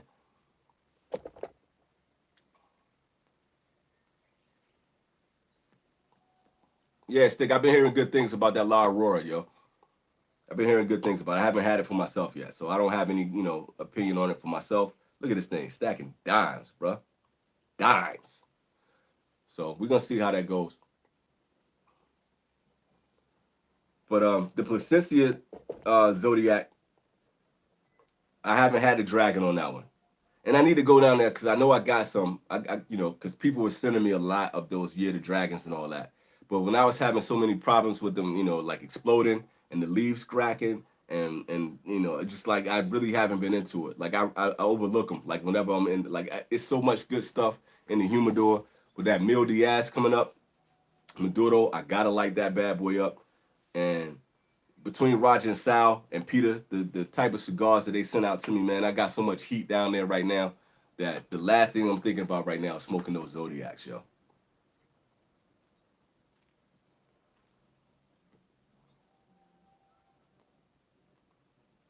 I was really hoping that La Union was going to be something that was going to be stellar.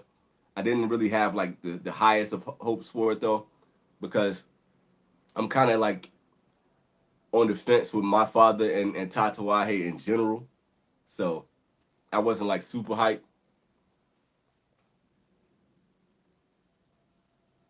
Yeah, Sandra's gonna get busy, man. He's gonna get busy with that Zodiac killer, dude. He's gonna get busy with that. And one thing that's really cool is that I love like certain brands, like their flavor profiles don't vary too much. Everything kind of stays the same. One thing with Sanj, everything that he's put out from the Oreo Tail to the Industry Killers to the SB 1014 line, every single one of those cigars smokes completely different. And you can tell the Habano from the Connecticut, you can tell the Connecticut from the Maduro. They all have their individual smoke profiles. And I think as a blender, that's kind of like the hardest thing to do is not get caught up. And the way he's kind of just diversifying the line, it makes it all worth it. It makes it makes it really like you're getting a different experience from one cigar to the next.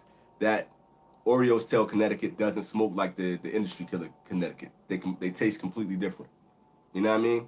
That so like I give nothing but high regards to anybody that's putting out their line that has that kind of diversity, different flavor profiles.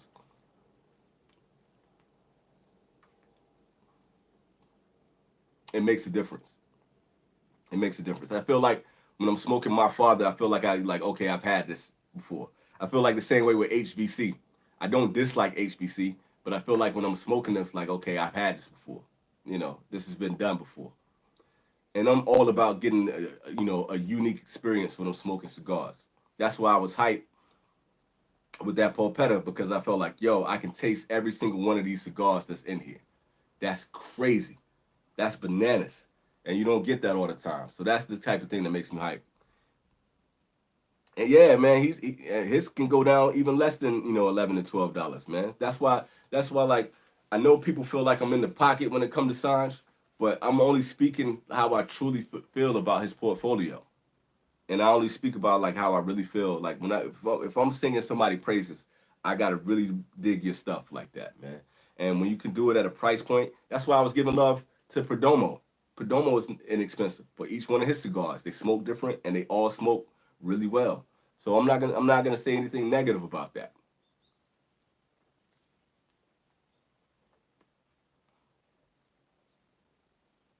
Consistency is king, bro. Consistency is king. And to take the time to make a quality line and not release your cigars unless they're gonna be a heat rock, that's everything to me. That's why like I know I go hard on Ferry Otego. I know I go hard on Rocky Patel. I know I go hard on Caldwell. I went hard on Blackbird Cigars, Blackbird Company. But I need variety, I need uniqueness, and I need consistency from a brand. And I feel like Cavalier is really doing a great job, and I feel like John Huber is doing a great job at doing that. Espinosa. Joe said that's why I backed off of Cubans. Stupid, expensive, and wild inconsistent. It's true. And I have my cigars with Cubans that I absolutely love. that I fanboy over, but every time I pick up a Cuban, I'm hoping and praying that it's gonna smoke the right way. And you know, y'all been sitting here and chopping up with me for long enough to know that just like with that La Union, if the cigar's not smoking right, I get frustrated and I'm gonna put it down. And that's the main thing that can take me out of my experience. My experience should be like this. I should feel like I don't have to work to smoke a cigar. It shouldn't be any kind of effort. I should just be able to just kick back and just enjoy the moment. It's a gamble absolutely every time, dude. It's a gamble every time. And as much as I love a part of your Series D, I still get nervous whenever I pick one up. The only cigars that I never had any kind of trouble with on the Cuban side will probably be the Trinidad's and the Monte Cristos, number 2 and number 4. Now, I even had some problems with the number 4, with the number 2. Those are the only ones that I haven't had any kind of issues with. For sure, some of them are amazing, and for sure, every time it's a $20 to $40 gamble. I don't like gambling with my money, Joe. I don't like gambling with my money, B. I can't stand it. Plug draw, my last Opus X Lost City was extremely plugged. Yeah, I had some issues with the Lost City. I'm honestly not even the biggest fan of the Lost City. But I've had some issues with it, the way they burn. And that takes you out, especially when you're spending money on premium tobacco like that. Like, you should not ever have to have that feeling. That should never be the case. Never.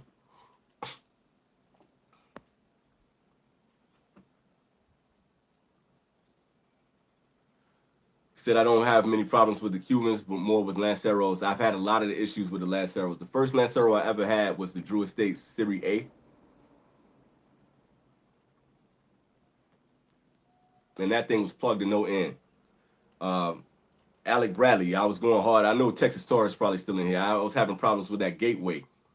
I think I've had 5 of them, and 3 out of the 5 were fucked. They were FUBAR. That's like, come on, man. Come on, man. 3 out of 5? That ain't a good look. Quay Dorsey is a heater. The 50 is my favorite, and the 54 been a dream though. Joe, you were on point with that. That's why when I did that Cuban, my top Cubans, Quay Dorsey was definitely up there in my top 10. I haven't had many of the Camachos though. Let's see. Funny enough, never had a bad draw with Davidoff. I don't think I've had a bad draw with Davidoff either, man. Same thing with Padron. They're not my favorites, but I've never had issues smoking those. So, no, I feel you on that. I agree with you on that one, Accent.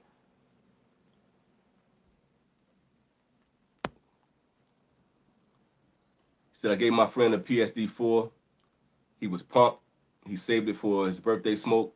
Then it was plugged. Damn. And that's such a good cigar, man. It's such a good cigar. And that's a major letdown, man. Especially like when you're saving it for a special occasion and then you can't get anything out of it. And sometimes they'll roll like so tight. That's heartbreaking. Who are 3 people dead or alive that I would like to smoke with? Man, that's good. That's good. Ooh, that's good.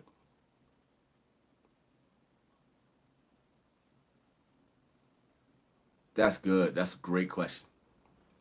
I would say off the top, Jordan, just because Jordan is such a, I don't even know if I would get along with Jordan, but he's such a connoisseur of cigars.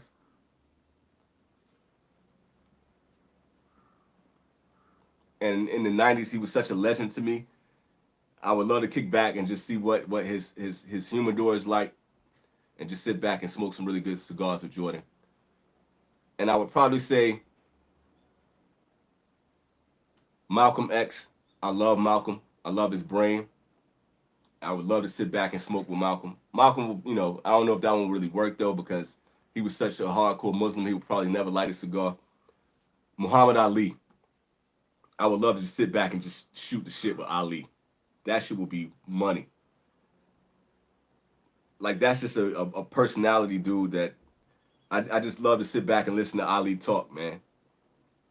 I would have a great time with that, for sure. Let me think of somebody else. I'm gonna take Malcolm out because Malcolm probably wouldn't never have a cigar. So we got Jordan, we got Ali.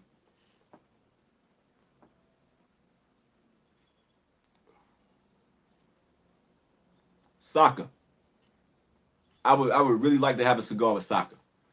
When Soccer is not, when he's not on, when he's not working, and Soccer is just in a vibe, and just to sit back and have a conversation with him, and just to pick his brain, not just about cigars, just like everyday shit. I would enjoy sitting back with Soccer. That would be cool. The crap kicker, yeah, for sure. I have a 10 of the Vegaros Vitola. Love them. I enjoy those too. I was just talking about those on another live the other day, man. And if you're gonna get an affordable Cuban, that would be the way to go. So I dig those too. Churchill. Are you talking about Winston Churchill? Think about Winston Churchill. He would never sit down with me to have a cigar. Yeah, man, I've seen that humidor, man. I could only imagine what it's like to go through that humidor, man, and to see what's in there. Like, because you saw when that he did the interview with the dude from a Cigar Aficionado, and he was giving him, some of the stuff from like the pre-embargo Cubans and all that kind of stuff. He got some heat in there. He got some heat. Nah, we ain't smoking with Diddy, homie. I ain't trying to party with Diddy ever, ever. That would never happen, bro. And ain't no telling where those cigars have been. That's like getting a Billy Clinton cigar. Ain't no telling where that cigar has been. I'm not putting my mouth on that cigar, bro.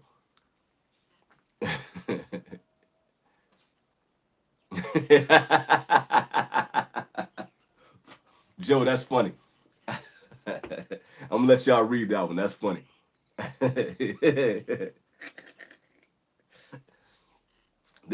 I could do this all day. I can sit back and smoke with you. That's mad funny. And ain't nobody ever touching a Diddy cigar, ever.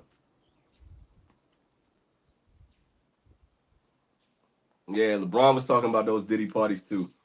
But it's funny now to see like everybody like that's been to like Diddy's parties and all that kind of stuff, that was hanging out with Diddy and taking pictures with him and all that stuff, going to his brunches and his white parties and all that. And everybody was like, "Oh no, I left before anything happened." No, I wasn't. I didn't see anything. I would always leave early. I got kids. I got a wife and kids. It's like, yo, nah, y'all was there. Y'all know what was going on. Yeah, yeah. Joe was killing me with that one, yo. That was mad funny, B. He said, I would love to speak with Mansa Musa. Yo, for real, I'm glad people are learning about Mansa Musa, man. And it was so long ago that I would love to see to be able to garner that kind of wealth, and to make international connections at that time frame. That dude had to be brilliant, man. He had to be brilliant, honestly. So yeah, that would definitely be somebody to chop it up with for sure.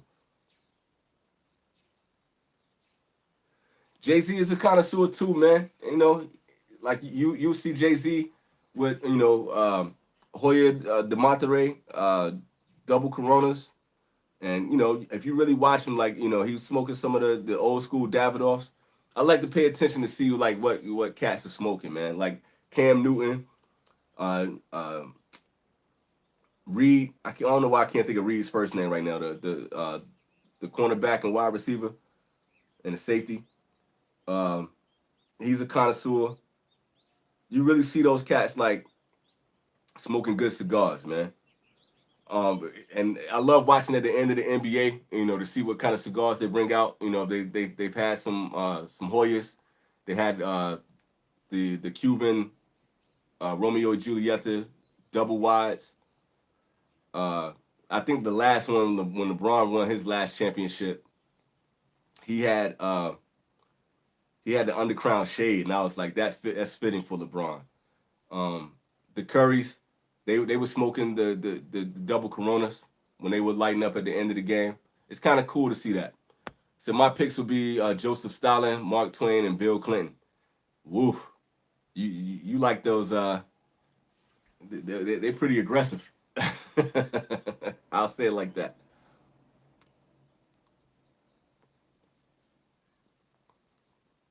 not really a fan of that Mark Twain cigar, but I would imagine Mark Twain would have some good conversation though. I can see that one being a good vibe. Houston Texans making moves. I ain't really been following the NFL like that. What kind of moves they making? The more aggressive, the better conversation. I can't imagine what Stalin would have to talk about, man. That might get uncomfortable. That might be an uncomfortable conversation.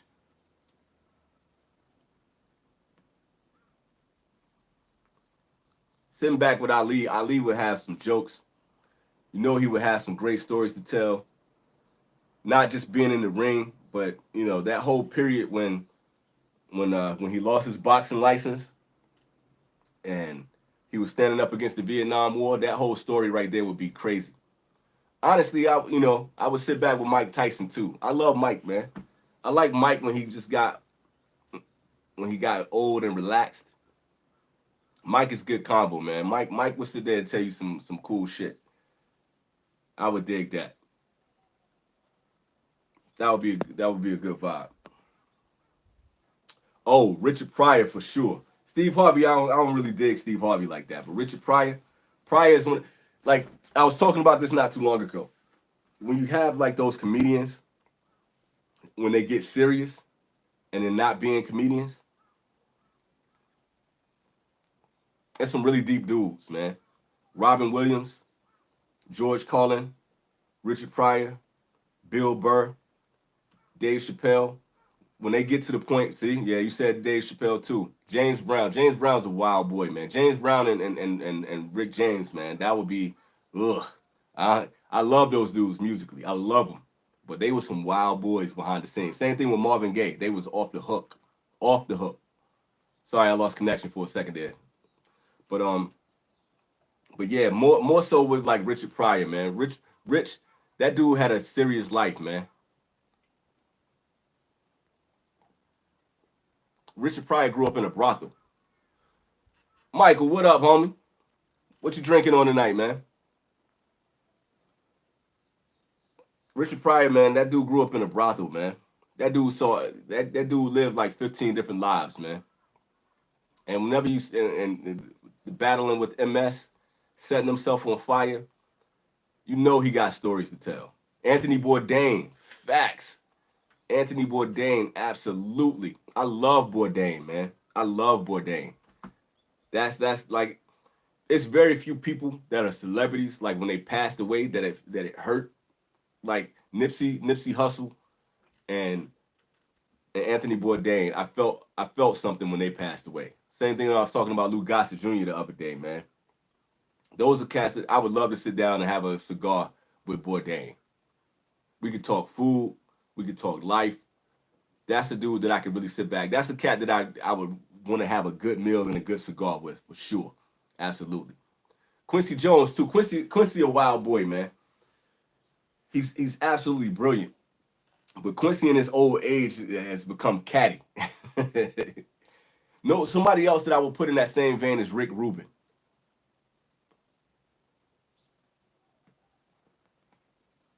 I would love to go on Rick Rubin's podcast and have a cigar and just talk music theory and just get philosophical with Rick Rubin. I would dig that one. That's a good one. Those are really good. Drinking nothing at the moment, going to save it for tomorrow night. Oh yeah, for sure. I can't wait to hear what that's gonna be though. Peter, what up? Another good pick would be Joe Rogan, just to pick his brain, what's left of it. One thing I like about Rogan though is Rogan can talk with anybody. It don't matter what your background is. Rogan can have MMA fighters. He can have comedians. Same thing with Shannon Sharp. They can talk to anybody.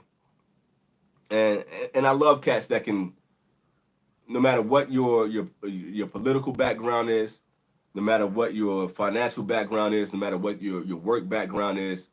I mean, he could talk with David Chang, and then he could talk with those weird alien guys. He could talk with right wing. He could talk with left wing, and he can have a really in-depth conversation, and that's good. And that's a skill set to have, man. Yeah, I would chop it up with Rogan.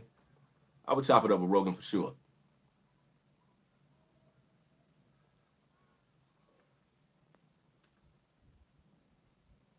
So yeah, man, that's Dave. That was a great question, man. You know, I never really thought about it like that.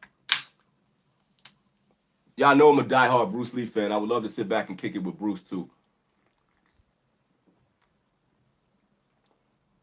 Everybody looks at Bruce Lee as just like a martial artist or an actor. But if you ever really dig into Bruce's history, man, one, to be able to pick up, English the way that he did, and the way he studied martial arts, and to incorporate Chinese philosophy and American philosophy into his martial arts was brilliant. The way he tied in, martial arts with making it a way of life. He was a brilliant dude, man. To be able to do that, and the creativity. He was an artist. He was a martial artist. Those are the type of people I vibe with. That's like, they think like I think.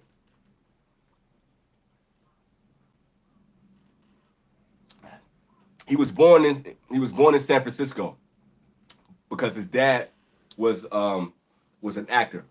So while his dad was doing some Chinese plays in in uh, in California, he was born here, but he went back to Hong Kong as a baby. So he spent all his life in Hong Kong. He was a street fighter. So when he was like 18, he got in a lot of trouble fighting on Chinese rooftops. So he was getting into a lot of shit. So his parents was like, "Look, you got an American passport. We need to get you up out of here. We need to send you back to the U.S." And that's how he got back here. So he came in his late teens, early 20s. So yeah, he was a naturalized dual citizenship. So that was pretty cool.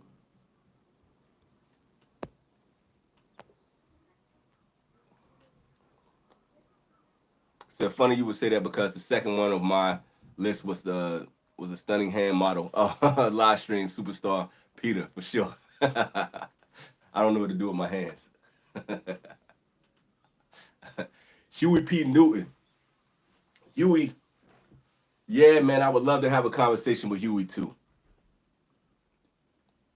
Huey was a conflicted dude, man, and not necessarily a bad way. He was just like he felt like he was caught between two worlds. But to really have like, I I hate the fact that the Black Panther Party got such a bad rap, and they were dealing with all that stuff, behind the scenes with the CIA and all that kind of stuff, man. Like Huey had his demons, man, but that like people who lived a life like Huey P. He was very philosophical. He was very smart, man, and he had a lot to talk about. But it always makes me sad to see the way things went for Huey P. and the way things went for Fred Hampton. They were really brilliant cats, man. They were really smart dudes, and they risked a whole lot, in order to be able to survive the way that they did, and to get taken out, the way that they did. It's brutal, man. It's brutal. Yeah, I would definitely love to sit back and chop it up with those cats too, though, for sure. I would only want to have a combo with these peeps if they had to tell the truth. I think about it, like a lot of those guys. I feel like everybody that has been mentioned so far are really like they're truth tellers, and I really feel like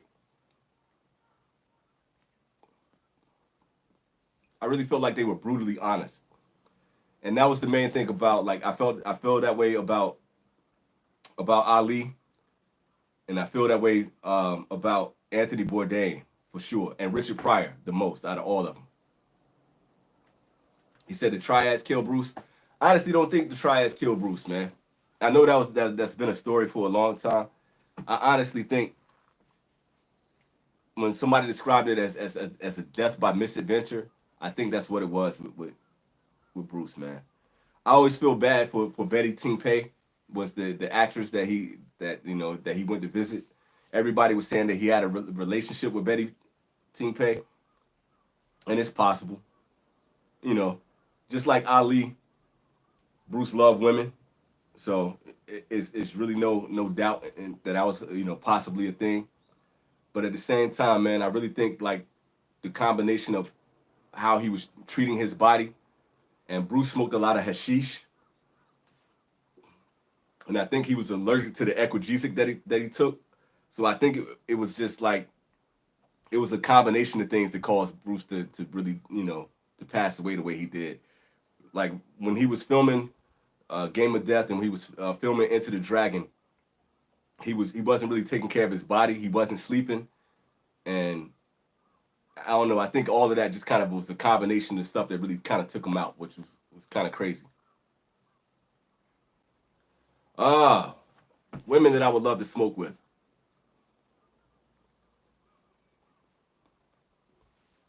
That's really good.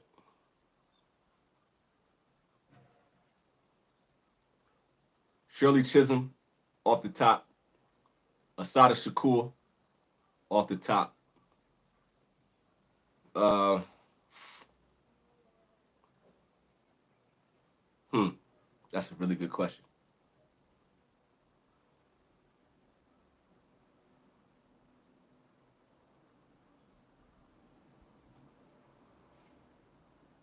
Selena, Selena, Erica Badu.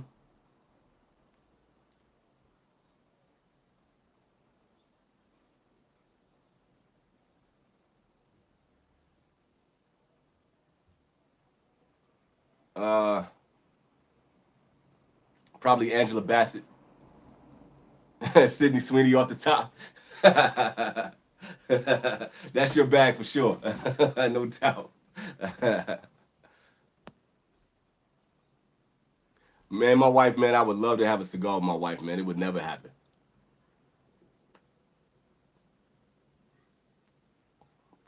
Never happen. Yeah, Carl Sagan, that's a deep cat too. Yeah, I could chop it up with Carl Sagan for sure. For sure. That's a good one.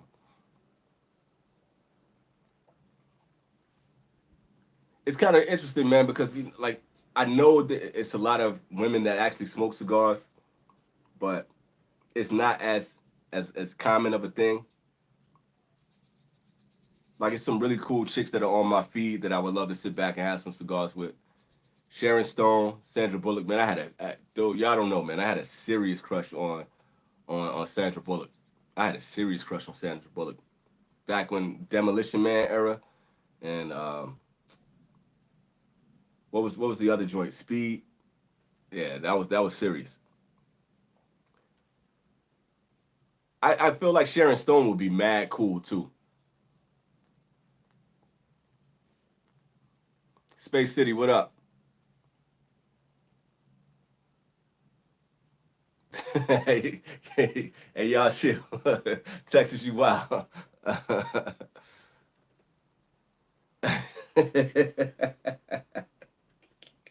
Peter, you crazy, man. I ain't mess with y'all, man.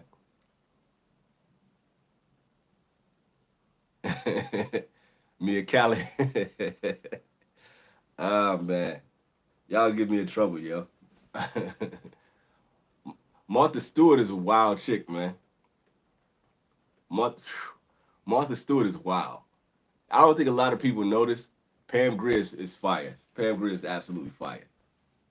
But I don't think any people really understand. Like, if y'all really pay attention to Martha Stewart, especially when she was around rappers, not just Snoop, when she's around rappers, that's a cougar. she, that's a wild chick, yo.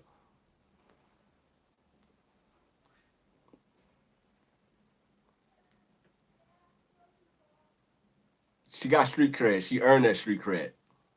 She definitely earned that street cred. Ray Don Chong, I would kick it with Ray Don Chong too. I was talking about Ray Don Chong the other day. What's uh what's Diana Ross' daughter? I would kick it with her too. But I don't want to get in trouble, man. I'm gonna chill. You know what? Okay, so you said Whoopi. Everybody like that. I'm glad you mentioned Whoopi Goldberg, man. When you talk about a personality and an actress that I absolutely love, that I don't feel like she gets her just due, as far as just like her brain power, her wit, her creativity. I love Whoopi. I absolutely love her, man. She's like one of my favorite personalities, just of all celebrities.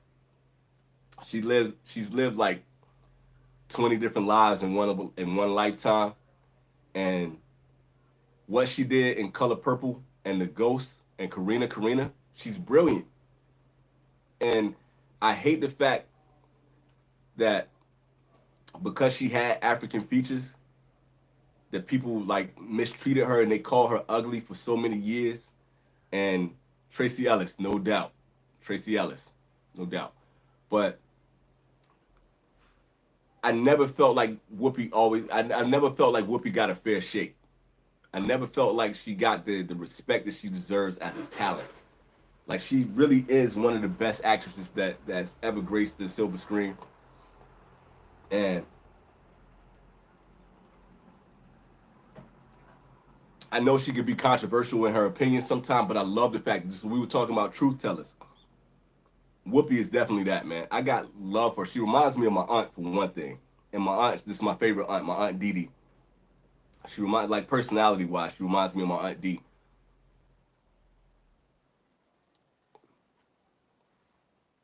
I would definitely love to kick it with her. I could spend hours on end just sitting there and picking Whoopi's brain. Like for real. Like I'm getting sentimental thinking about it, man. Like she's brilliant to me. And I just hated the way she was always treated in Hollywood. Like they treated her like she was some kind of stepchild. And just people would just say mean and just real derogatory things about the way she looked and her hair and all that kind of stuff. And you could tell she's self-conscious to a degree about that because people treated her so bad. But she never let it like stop her from being creative and speaking her mind. I absolutely adore her in the innocent and the original context of what adoration is, man. I could sit up under her and just listen to her talk and the way she talks about her family, the way she talks about her friends, talk about all her relationships. I could really sit down and vibe with her for a long time. That was a great one to bring up Whoopi. Latifah is interesting too, man. Latifah is a brilliant mind as well. She's super talented. She can sing, she can rap, and she's a brilliant actress, and she's a really cool chick. It's just another thing I hate that she had to keep her private life so so guarded. But as far as like growing up in hip hop and the relationship she had with the native tongues and the 45 King, she's brilliant as well too. I totally agree with that. So for whatever it's worth, bro, I asked a billionaire to smoke a cigar with me when he comes to Tokyo this year. He said, "Yeah, never feel like you can't ask your favorites to smoke."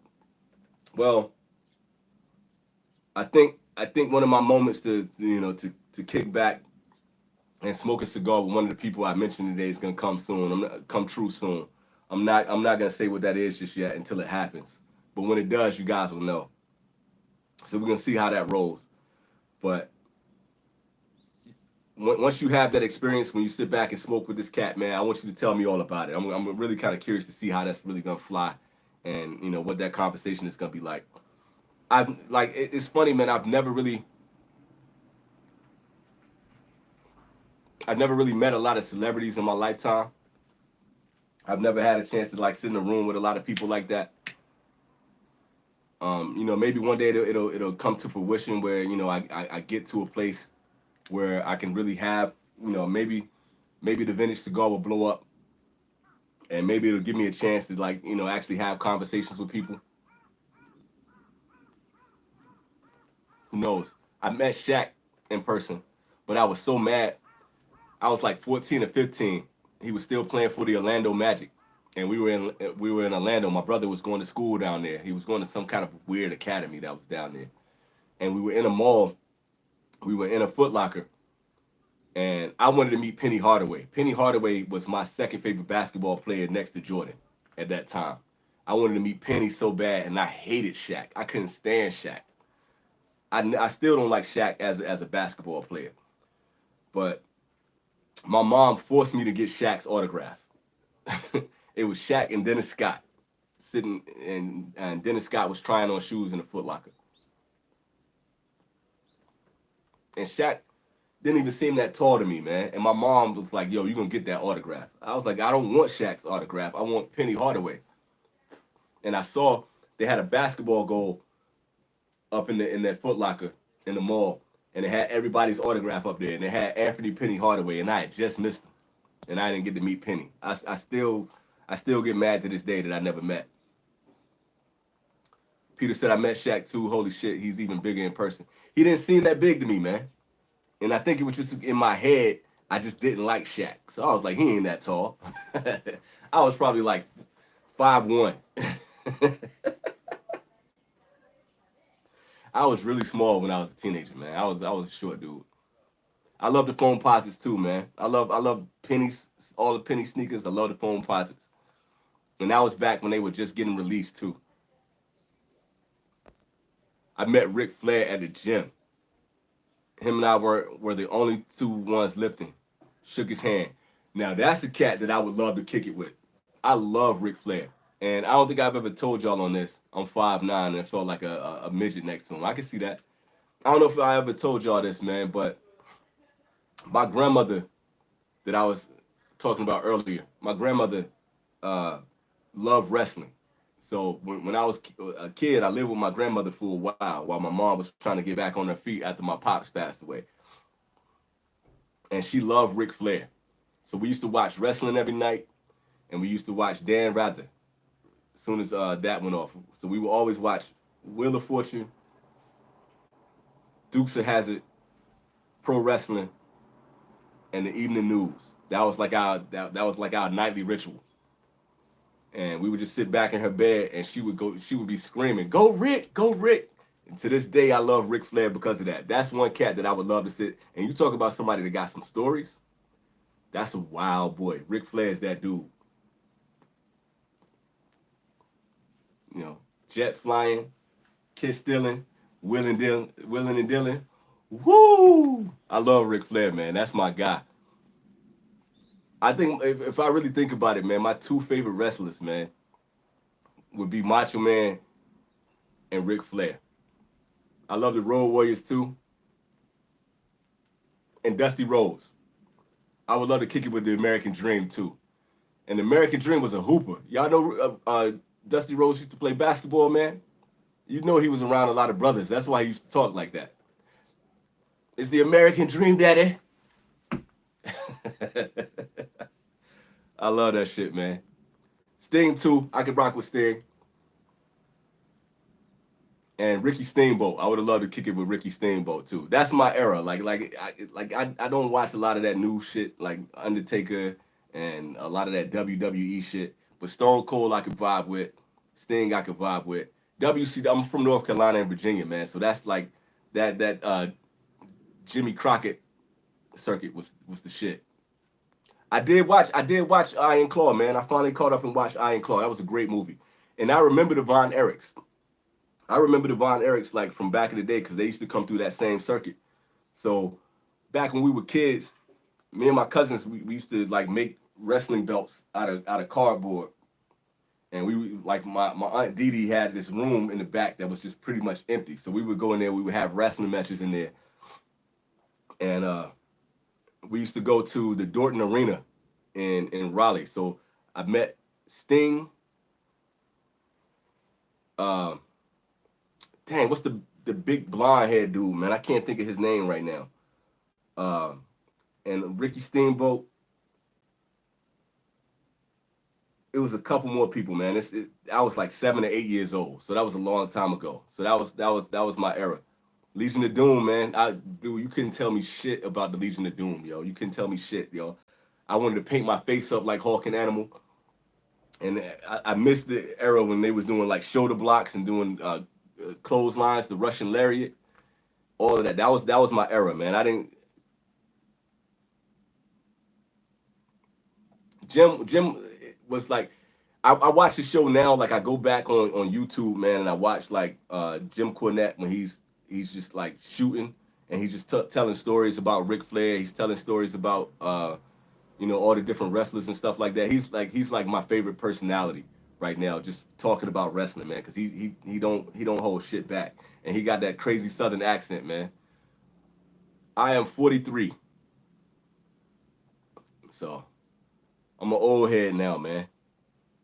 I'm an old head. Y'all see all the gray in my beard? I'm an old head, man. I've been around the block a few times.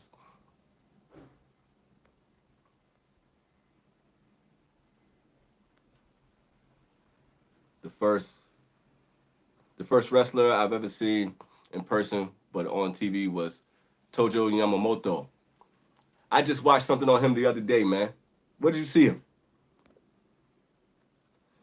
I used to remember when they would bring the Asian wrestlers over. The Great Muda was my guy, yo. I used to get food coloring and all that kind of stuff and spit the food coloring in the air. When like I thought I was the craziest shit in the world, yo. I used to love that, yo. I missed that era, man. That was when it was fun. I was super close to wrestling local as the athlete. Say word, man. You were a wrestler back in the day? The athlete. That's a cool name too, man. I wish you had got on, man. That would have been crazy to see. Kevin Nash, man. Like, I do love Kevin Nash. That was probably the last time that I was really into wrestling when WCW was doing that NWO era, and Kevin Nash was up there. I love Kevin Nash. Um, he was probably one of my favorites, man. I didn't really like every like before the Steiner brothers got all weird. I used to love the Steiner brothers too. They got really weird, man. Whatever happened to Rick Steiner, man? If you because it seemed like y'all know a lot more about wrestling than I do, man. What happened? Jim Duggan was wild. I used to love Jim Duggan too. Hacksaw was crazy, but that's not the cat that I was talking about, man. He used to he had blonde hair, he had a beard, and I think it was Big John Studd. That was his name, Big John Studd.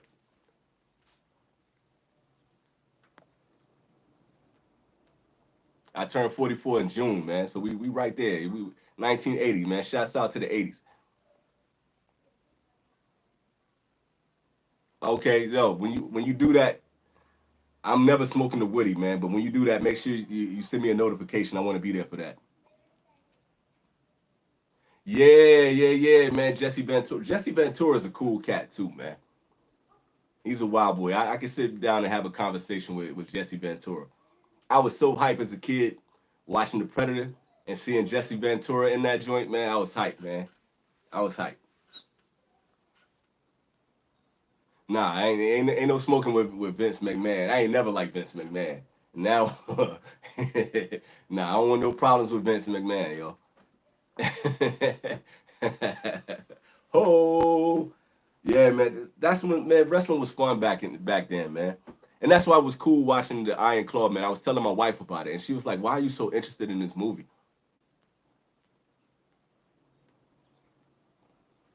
But that was the era, man. We went back. We would go to the Dorton Arena, man. This was when Sting was at his height. This was long before he started doing the Crow and all that. He was still rocking the Ultimate Warrior type makeup.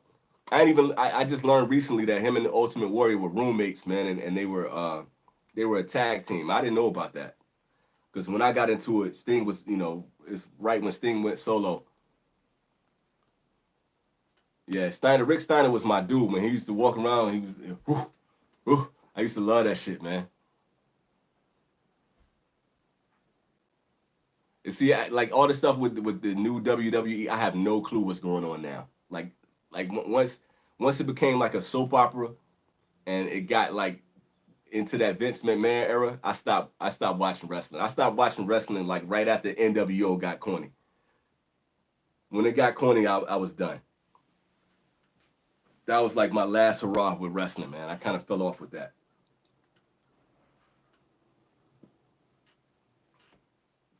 And it's kind of crazy to see, man, how much those dudes beat up their bodies, man, and beat up their brains with the steroids, with the drugs. And when you listen to like Jim Cornette or Flair talk about like, you know, what it was behind the scenes. Like I used to love Jimmy Superfly Snooker too. I didn't know he was so fucked up, man. I didn't realize like how bad it was. I didn't know the dude committed murder. Like I had like this, it's crazy, man. I find it more interesting now, like going back the Blade Runners. I remember the name of the Blade Runners. I don't remember what they were like. Oh, back in the day when I used to watch, I remember Marty Jannetty and the Midnight Express and the Rocker and the Rockers. What was the Heartbreak Kid? God, I don't know why I can't. Shawn Michaels. I remember them when they had the mullets. You know what I'm saying? Like I saw them live. I saw them wrestle live too.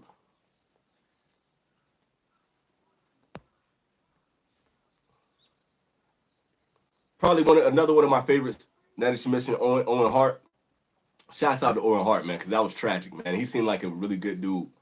But Bret the Hitman Hart, that's somebody I would love to kick it with right now too. I would kick it with Bret. Bret seemed like a cool dude.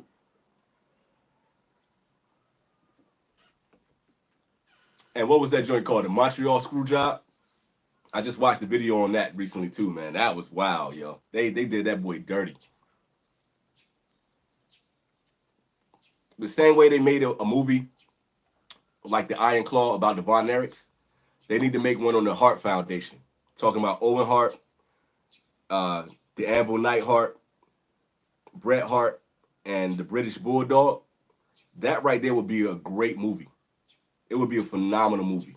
Those dudes, they got a story, man.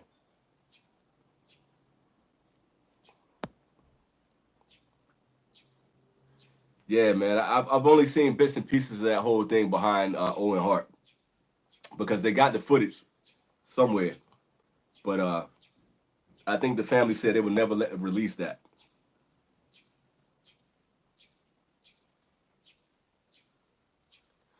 Yo, what happened with Saturn, man? I don't even know about that story, man.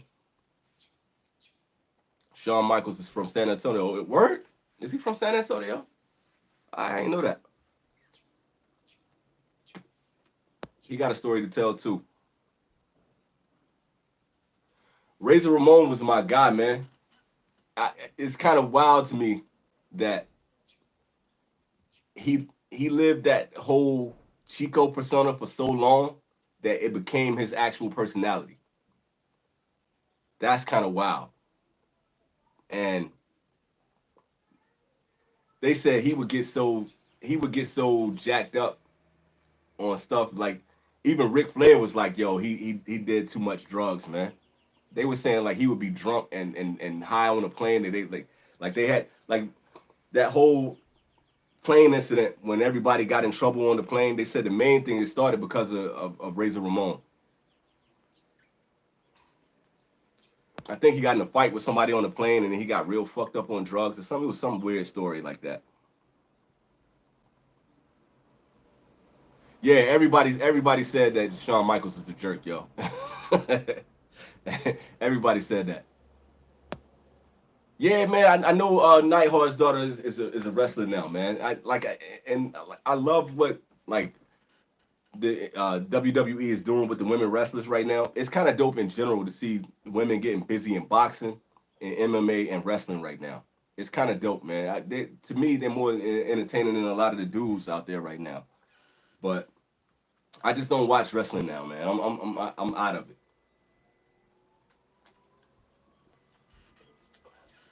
I spend more time like listening to Jim Cornette tell stories about the old days. All right, yo, I'm at the tail end of this. The bad guy here. All right, man. What else y'all got, man? Before I get up out of here, man. What else y'all want to talk about real quick?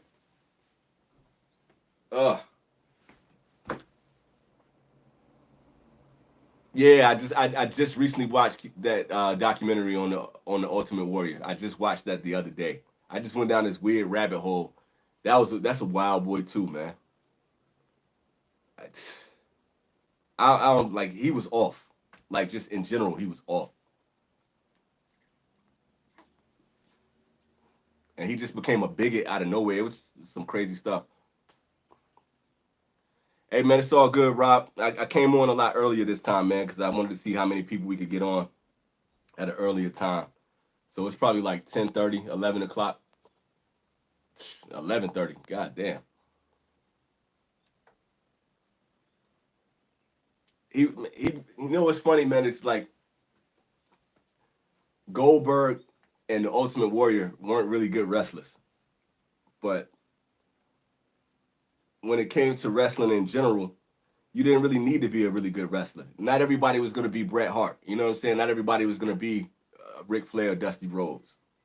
Not everybody was going to be at that, level of being, ring technicians. But when you somebody like Batista, when you somebody like Goldberg, when somebody like the Ultimate Warrior, where your charisma can kind of take you over. That's what's really going to put you over.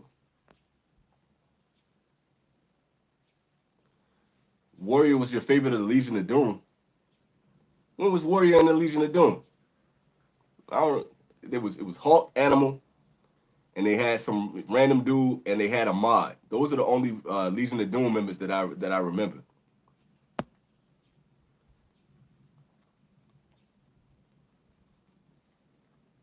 If you guys watch that documentary on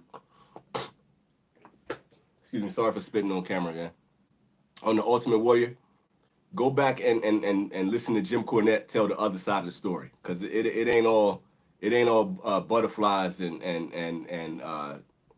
what do you call that, resilience with him, man.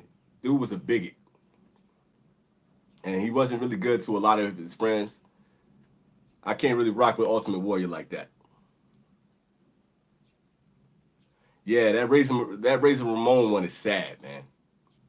It's sad. It's hard to watch, man. Those dudes dealt with a lot. But when I really saw what happened with Ultimate Warrior, with Razor Ramon, and with Jimmy Superfly Snuka and Chris Benoit, it really made me kind of sit back. It was like, man, that was a tough life. The 1, 2, 3 Kid. What's his name? X Pop. I don't remember the Brooklyn Brawler like that. Hey, man, y'all are the best, man. Y'all 40 likes for the kid, man. I appreciate that, man. I thank y'all for supporting me, man, and just coming to hang out with me. It means a lot. I'm not just saying that. That shit's really cool, man. Oh, he joined with him for a match? Okay.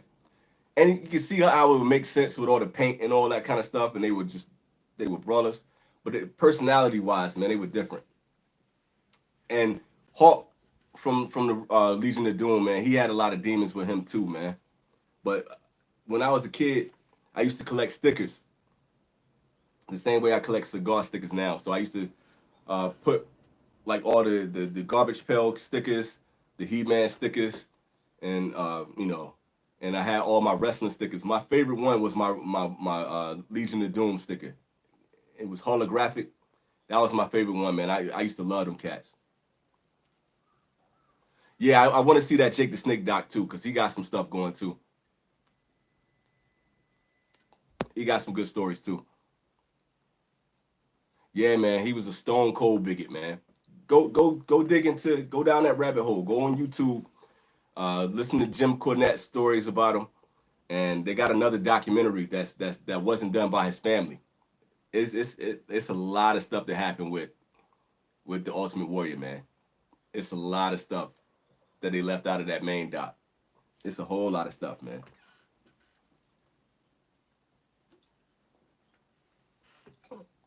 All right, y'all. I'm gonna call this one a wrap for this episode. Make sure you guys, go and subscribe to the Infamous Smoke Show. We got a show coming up. We're gonna kick back and do it like we always do. Go check out Cigar Carpenter. Go subscribe to his channel. Give that man some love. He's doing some great reviews right now. Subscribe to my man, the Cigar Alchemist. And shout out to Roger from Working Man Cigars. Go check out the homie. Check out Peter as well too with the Unbanded. Felipe, check him out too. I appreciate y'all, man, being such a great community, man, and just being cool people. Just to kick it with me for a while, man. Y'all the best. I'm gonna get up out of here, man. Go spend some time with the fam. I might even make some a late brunch after 2 cigars. That might be the smart thing to do. What you think? So y'all stay up, and I'll be back again soon. I think the next one is gonna be on Instagram, man, and then I'll come back probably next weekend or maybe in the middle of the week for another live. Y'all be easy.